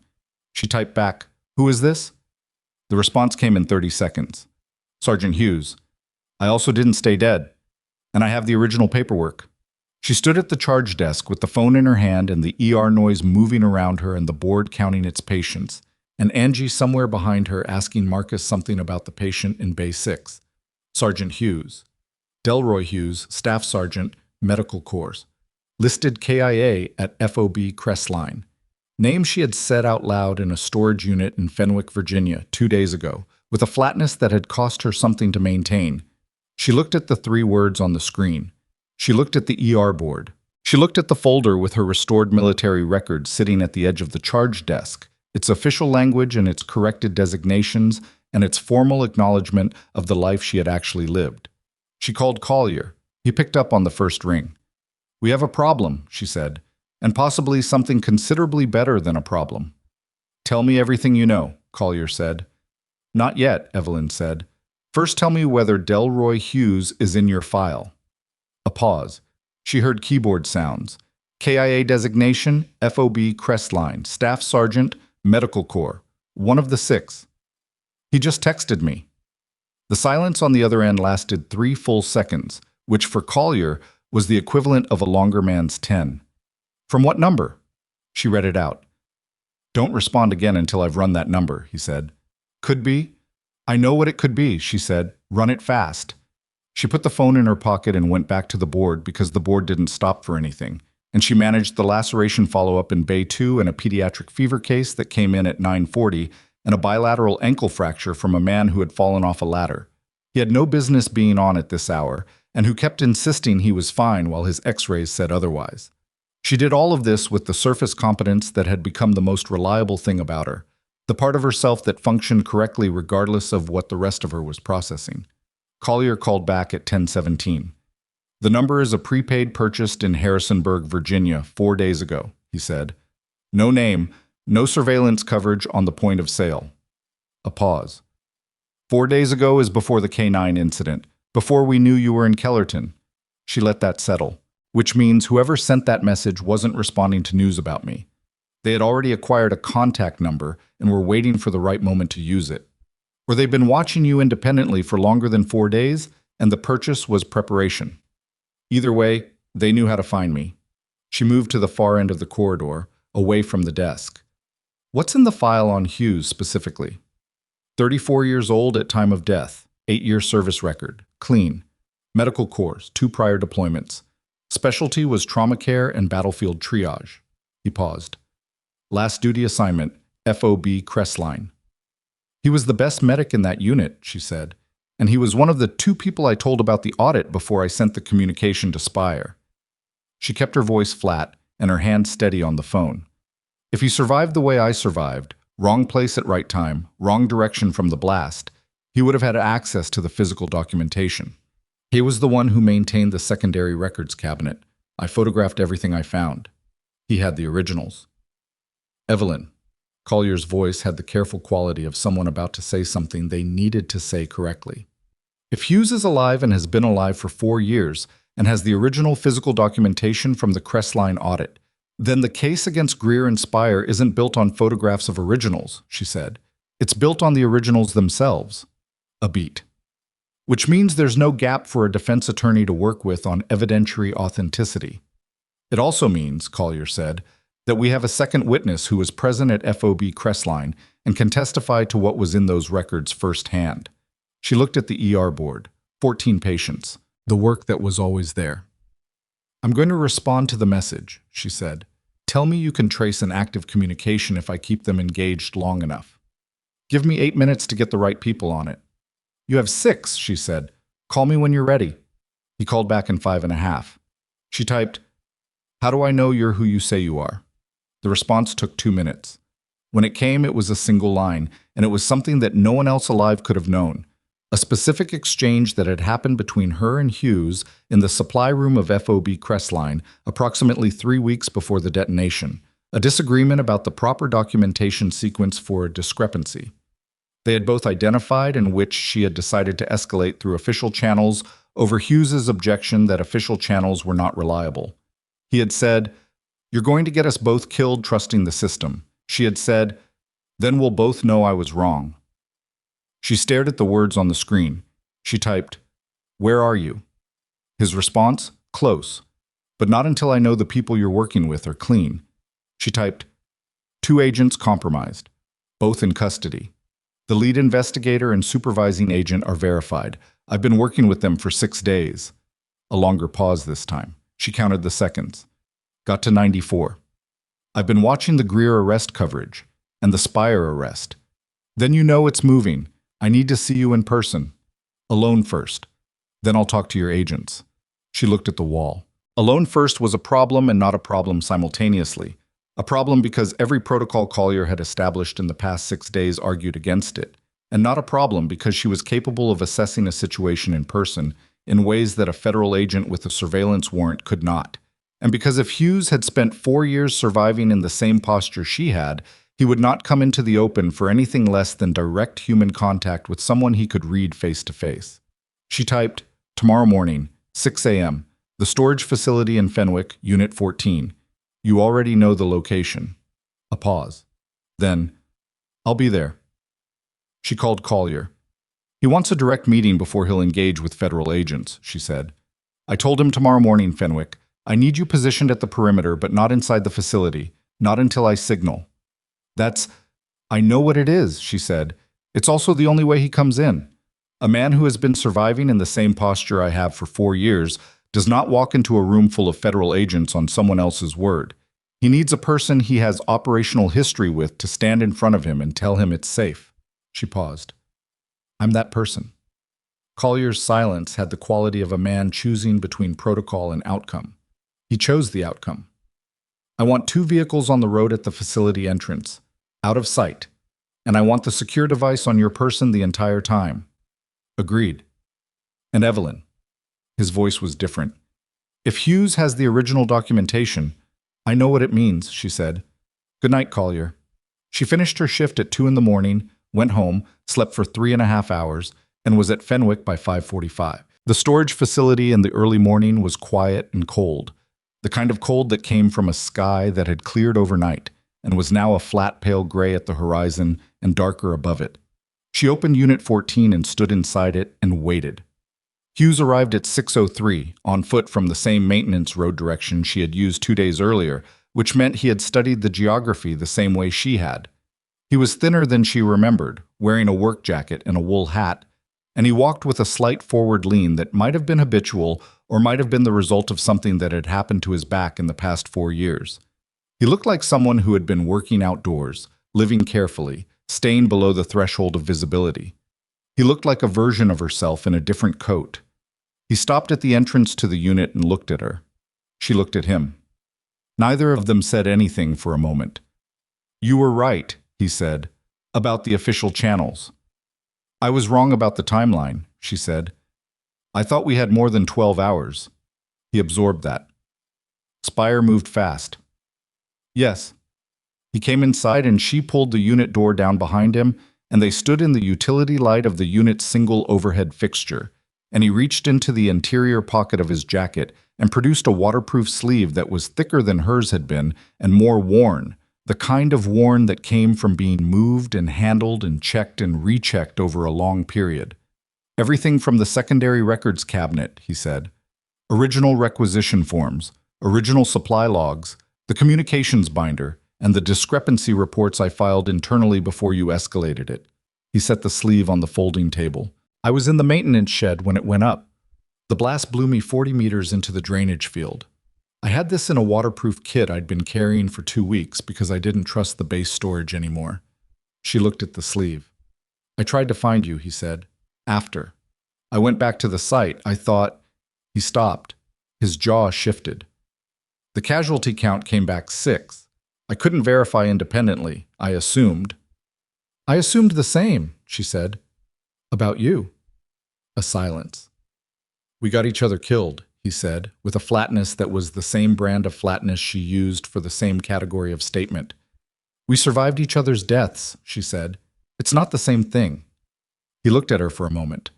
Something in his face that was complex and tired, and underneath both of those things, a specific relief that she recognized because she was feeling a version of it herself, the relief of a person who has been the only living keeper of a truth.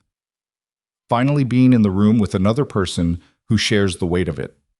"Yarbrough," he said. "Santini, Kim, Baxter." "I know," she said.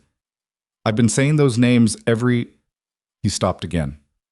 "I know," she said again, and this time it meant something different, and he heard the difference, and he nodded once, and looked at the waterproof sleeve and got himself back together in the way that both of them had learned to do, which was not clean and not fast, but it was functional. "Your agents," he said. "Tell me about them." She told him about Collier and Reyes and Tron and Vega. She told him about Aldrich and what Aldrich had done and how it had been resolved. She told him about the warrants and the financial records and the proffer and Spire on his doorstep in McLean in a bathrobe and slippers at 6 in the morning. She told him what Greer had said to her in the storage facility 2 days ago and how it had ended. She told him about the grand jury. He listened to all of it without interrupting, and when she finished, he looked at the sleeve on the table and said, "These originals plus your photographs plus the grand jury indictments." "And your testimony," she said. "You were in that records cabinet. You saw the discrepancies in real time. You can testify to the content and the context of every document in that sleeve." "Defense is going to come at the chain of custody hard," he said. "The original documents were in your possession continuously since the night of the detonation. You can account for every day of that. It's cleaner than most chain of custody arguments Vega's office will have ever worked with." She held his gaze. "Hughes, this closes the gap. Everything Collier's investigation needed to make the Crestline charges stick. This closes it." He looked at the sleeve for a long time. "I want something in writing," he said, "before I sign anything or talk to anyone. My status, my identity, the 4 years, I want the same thing you got, formal clearance." "Collier's team can have it in motion within hours," she said. "Same track they ran for me." "And the names," he said. "Yarbrough, Santini, Kim, Baxter, Delacroix. I want them in the record. not a footnote. Already asked for, she said. Already granted. He exhaled, long and slow. The particular exhale of someone releasing something they had been holding for a very long time. Okay, he said. Call your agents. She opened the unit door and pressed the call button on the secure device, and within 4 minutes, Collier's vehicle was coming up the access road, and this time it came slowly and without sirens. And when Collier got out of the car, he looked at the man standing beside Evelyn in the unit doorway and had the expression of someone encountering something he had not allowed himself to hope for and was now rapidly adjusting to as a fact. Tran was behind him. Collier extended his hand to Hughes. Hughes looked at it for a moment, then shook it. Staff Sergeant Hughes, Collier said. Not for a few years, Hughes said. As of this morning, Collier said, you might want to revisit that. What followed was not a clean or simple process, because nothing in the intersection of federal prosecution and military administrative record correction was ever clean or simple. It was a process characterized by paperwork and waiting and conference calls, and the specific frustration of institutional machinery that moved at the pace it moved, regardless of the human urgency on either side of it. There were days when Evelyn came off a night shift and went directly to Vega's office to review documents, and days when she was in the hospital for 16 hours and didn't think about any of it, except in the peripheral way that things you have not resolved continue to occupy a corner of the mind. There were days when Hughes called her from the apartment Collier's office had arranged, a nicer arrangement than the travel nursing housing, which Hughes found absurd and said so, and they talked about nothing in particular for 20 minutes in the way of people who share a specific history and do not need to refer to it constantly for it to be present. The trial was set for the following spring, but the trial was not where the reckoning actually happened. The reckoning happened in increments, in the months before the trial, in the way it always did when institutional structures collapsed under the weight of their own documented dishonesty. It happened when the financial records from Vesper Medical Group's contractor accounts were unsealed as part of the discovery process and became a matter of public record, and the numbers, the specific, itemized, documented numbers showing what had been diverted and from where and to whom, were reported by the Associated Press and picked up by every major news organization within 24 hours. It happened when the DoD Inspector General released a preliminary finding that formally reclassified the Crestline detonation as a deliberate act, which was a brief official document that landed in the news cycle like something much heavier than its word count suggested, because what it said in bureaucratic language was that 6 soldiers had died. Not because the enemy killed them, but because Americans with access badges and procurement contracts had decided that testimony was more expensive than people. Greer's attorney attempted to manage the public narrative in the weeks following the arrest, and the attempt produced the specific kind of counterproductive visibility that happens when a competent legal team tries to rehabilitate a client whose documents tell a cleaner story than any reputation management can overcome. The financial records were not interpretable. The photograph was not interpretable. And Hughes's testimony, delivered in a grand jury session that ran 6 hours and produced documentation that Vega later described to Evelyn as the most complete single evidentiary record she had encountered in 18 years of federal prosecution, was not interpretable. Greer pleaded guilty on 11 of 14 counts 6 weeks before the scheduled trial date. Spire pleaded on 9 counts the following week. The Pentagon official, whose name was Carver, and who had managed his side of the operation for 3 years from an office with a view of the Potomac, went to trial and was convicted on all 8 counts after a 4-day jury deliberation. He was 61 years old, and the sentencing guidelines suggested he would not work in any government-adjacent capacity again in his lifetime, which was a conservative statement of what the judge ultimately handed down. Aldrich received 18 months for obstruction, which was the least satisfying part of the outcome, and which both Evelyn and Collier acknowledged was the least satisfying part of the outcome without spending further time on it, because the alternative was to let the best become the enemy of the sufficient. And the sufficient was already more than 4 years of waiting had made her certain she would ever see. On a Thursday in March, Hargrove County Medical Center held a department recognition event. It was not a grand ceremony. It was a conference room on the 2nd floor with catered sandwiches and the hospital's CEO, a man named Dornan, who had the efficiently warm manner of an administrator who had developed genuine respect for the people under him, and department heads from across the hospital, and the nursing staff of the emergency department, most of whom had come on their off hours, because the culture Angie Delacroix had built in that department over 6 years was the kind of culture where people showed up for each other. Evelyn stood at the edge of the room while Dornan spoke about the hospital's commitment to its staff and the importance of recognizing excellence, and she was not comfortable standing at the edge of the room while someone spoke about her in the third person, which was a discomfort she had not anticipated, and which she was managing with the same flat patience she applied to discomforts of most kinds. Angie was beside her. "You look like you're about to bolt," Angie said quietly, while Dornan was mid-sentence about institutional excellence. "I'm not," Evelyn said. "You look like it." "I'm standing here, aren't I?" Angie looked at her sideways. "You are, which I appreciate, because I had to fight the CEO to keep this low-key instead of inviting news cameras, and if you bolted, it would have validated his original instinct." Evelyn looked at her. "News cameras." "He wanted them. I said no." He argued. "I pointed out that the federal investigation isn't fully concluded and that the last thing a cooperating witness needs is broadcast footage of herself looking uncomfortable at a catered sandwich event." Angie's expression was entirely neutral. "He agreed. You're welcome." Something shifted in Evelyn's chest.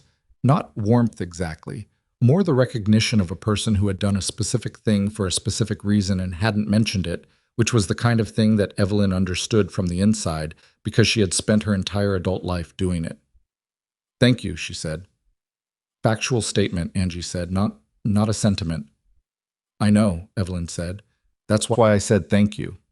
Dornan presented her with a formal commendation from the hospital. A physical document, matted and framed, which she accepted because declining it would have made the moment longer and more uncomfortable, and because the names of the nursing staff who had submitted the recommendation were listed at the bottom of it, and those names mattered. Sasha was one of them. Evelyn looked at Sasha across the room. Sasha looked back. No smile, no performance of sentiment, just the direct, honest look of someone who had revised an assessment and was not going to pretend the revision hadn't happened or that it hadn't cost something to make it. Evelyn gave her a single nod. Sasha gave one back. That was the entirety of it, and it was enough. Hughes came to the event. He stood in the back with a coffee cup and the expression of a man attending something that was not quite his occasion, but to which he had been invited by someone he would not refuse. He had started working, quietly, without fanfare, at a veterans' health organization in Kellerton that provided medical support services to former military personnel, which was the kind of work that used what he knew in a context that did not require explaining why he knew it. He was not yet comfortable in rooms with many people. He was working on it. After the event, they stood in the parking lot in the March cold, and she told him about the commendation from the Inspector General's office, the formal one, the one with the Secretary of Defense's signature on it, which had arrived the previous week and which she had not yet fully looked at for reasons she had not fully examined. "Did you open it?" he said. "Yes." "Did you read it?" A pause. "Most of it." He looked at her. "Evelyn?" "I read enough of it," she said. "I know what it says." "What does it say?" She thought about how to answer that. The commendation cited, in the formal language of official military recognition, extraordinary service in the preservation of classified government documentation under life-threatening circumstances, sustained cooperation with federal law enforcement under conditions of personal risk, and the restoration of the evidentiary record necessary for the successful prosecution of individuals responsible for the deaths of 6 United States service members.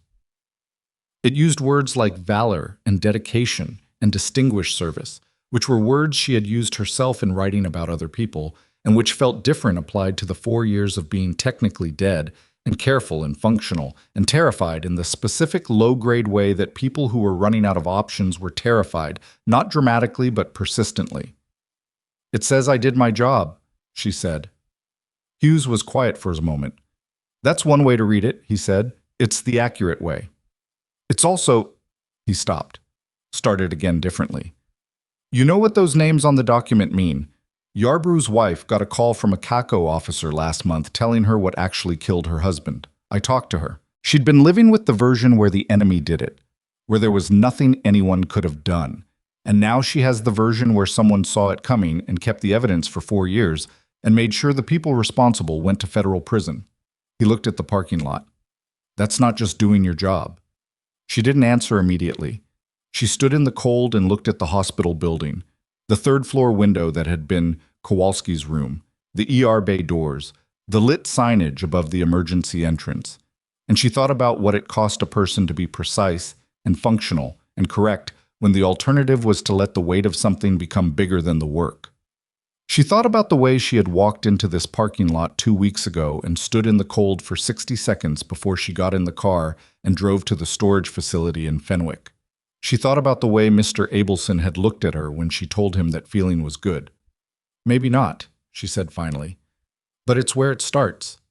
Hughes considered that. Then, the Veterans Organization asked me if I knew anyone with trauma nursing experience who might be interested in a consulting role, part-time, for the medical support program. She looked at him. I told them I might, he said. Know someone. I have shifts, she said. They work around schedules. She thought about it for approximately 4 seconds, which was enough. Send me the information. He nodded.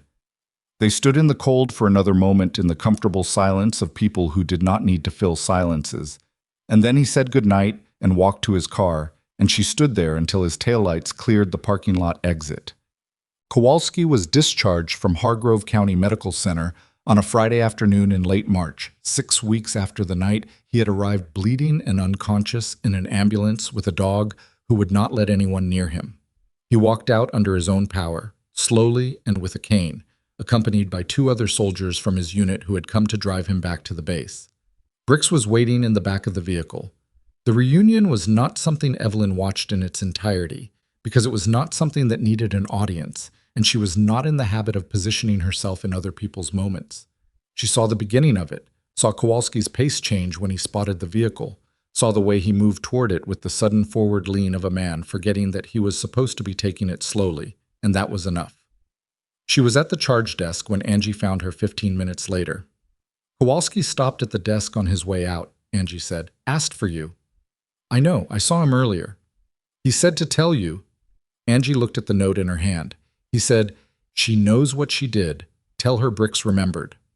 Evelyn looked at the note. She thought about a Belgian Malinois with a sutured shoulder pressing his nose against a kennel gate at 7 in the morning, and the way that trust worked in animals and people, and how it was not given to the loudest or the most decorated or the most publicly recognized, but to the ones who showed up in the right way at the moment it mattered.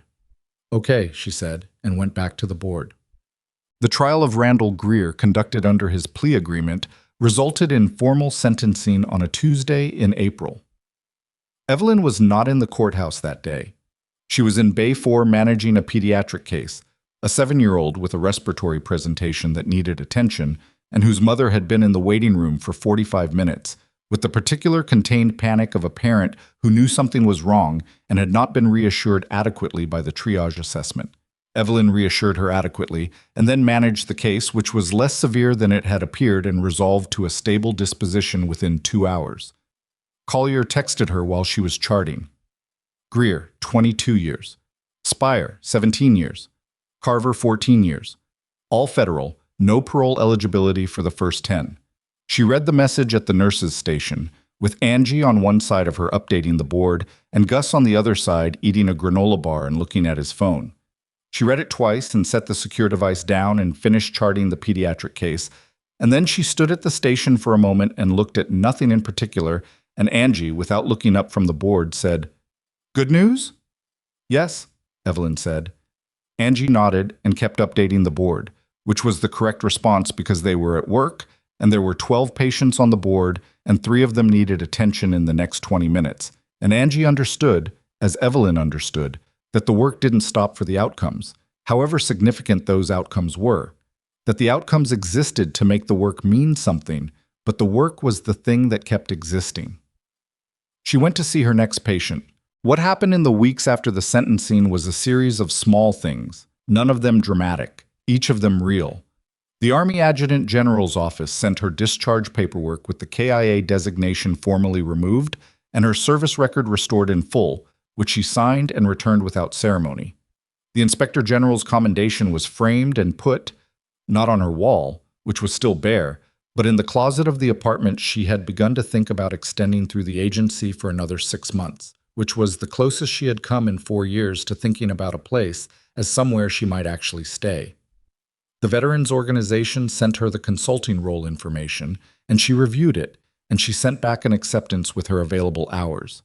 Vega's office called to inform her that the families of the Crestline personnel had been formally briefed by the DoD on the reclassified cause of the detonation, and that all 6 next-of-kin notifications had been completed. Bruce's wife had requested a copy of the grand jury proceedings summary, which was not standard, but which Vega had arranged. Santini's brother had written a letter to the DoD Inspector General that Vega described as brief and exact, and which had apparently taken Vega's paralegal 3 attempts to read through without stopping. Hughes called her one evening and said, "Santini's brother wants to talk to you." "I know," she said. "I got the message." "You haven't called him back." "I'm going to." "When?" She looked at the window.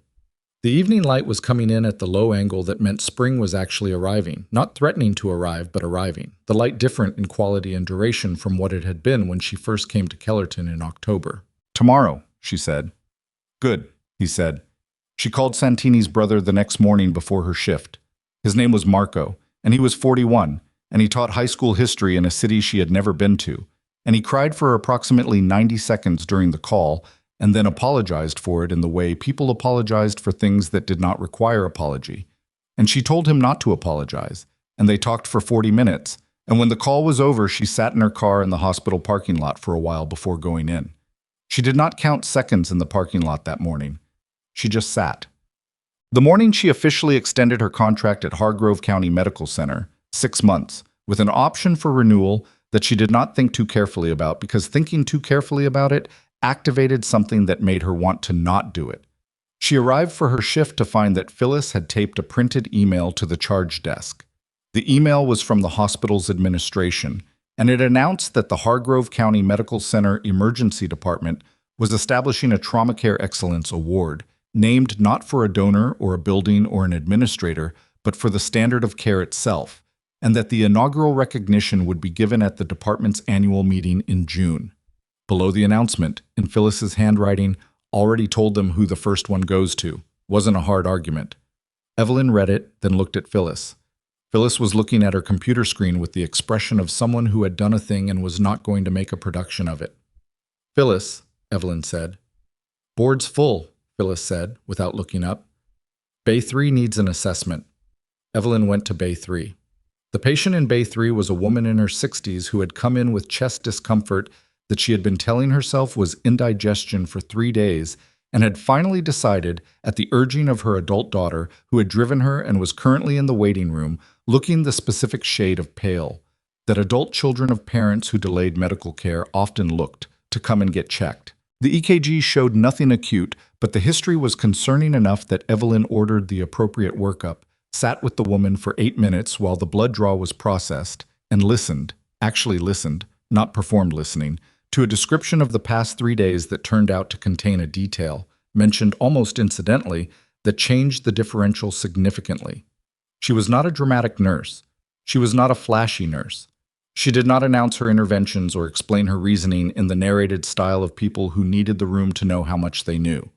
She just did the work correctly, the next right thing, every time, in sequence, with the attention it deserved. That was the whole of it. That had always been the whole of it. She thought sometimes about the specific arithmetic of being written off. Not with bitterness. Bitterness required energy she had never had available for it, but with a kind of clear-eyed understanding that the world had a persistent tendency to look at a quiet person and see absence, to look at a scarred person and see damage, to look at an employment file with gaps and see incompetence rather than survival. She thought about how much institutional power had been spent on the project of making her not exist, legally, medically, officially, and how that project had failed not because she had fought it loudly or dramatically, but because she had kept doing the work, kept maintaining the documentation, kept being the person who showed up correctly when the situation required it. The people who had tried to erase her had done it because they were afraid of what she knew. What they had failed to understand was that she was always going to know it.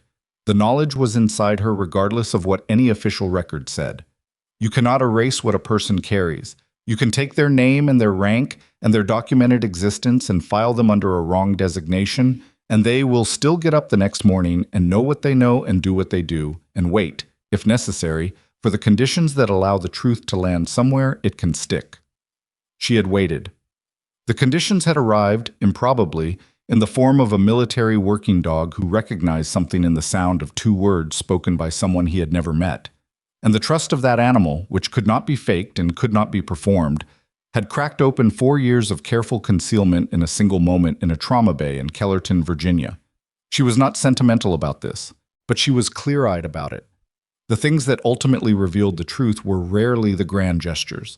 They were the small, correct actions, the swapped defibrillator unit, the palpation that caught the internal bleed, the crouching down on a wet floor and speaking to a frightened animal in the language it understood. The accumulation of right actions, each one unremarkable on its own, which over time and under the right conditions became something that could not be ignored or buried or officially designated as absent.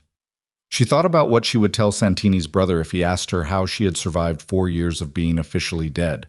She thought she would tell him that the answer was not strategy, not toughness, not any quality you could package and present as a lesson. The answer was that she had kept doing the things she was trained to do: keep the patient alive, preserve the evidence, maintain the chain of custody on the truth. And she had done it one day at a time, and eventually enough days had accumulated to become something that the world had to contend with. She did not know exactly what her life looked like from here. She knew it included the hospital and the consulting role and Marco Santini's number in her phone and Hughes's voice every few days on the landline she had finally gotten, because some habits from 4 years of burner phones were worth keeping and some were worth letting go. She knew it included Bricks, who she visited at the base veterinary facility every 2 weeks, and who had made a full recovery and who pressed his chin against her palm every single time, which was not something she would have described as important to her, and which was, in fact, important to her. She knew it included the 6 names she said, not every day now, but regularly. Not as a ritual of grief, as an accounting, as the thing that kept the weight of what had happened distributed correctly, because you could not carry something like that alone indefinitely without it changing the shape of you, and you could not pretend to put it down without it becoming something you dragged rather than carried. You had to carry it with other people. That was, in the end, the whole lesson. Not that the quiet people always won, not that justice was inevitable, not that surviving was the same as being right, just that you had to carry it with other people, and you had to stay in the room long enough to find them, and you had to be willing to crouch down on a wet floor in a trauma bay at midnight and speak the right language to a frightened animal who needed someone to show up in a way that it recognized as safe. That was enough. That was always enough. She went back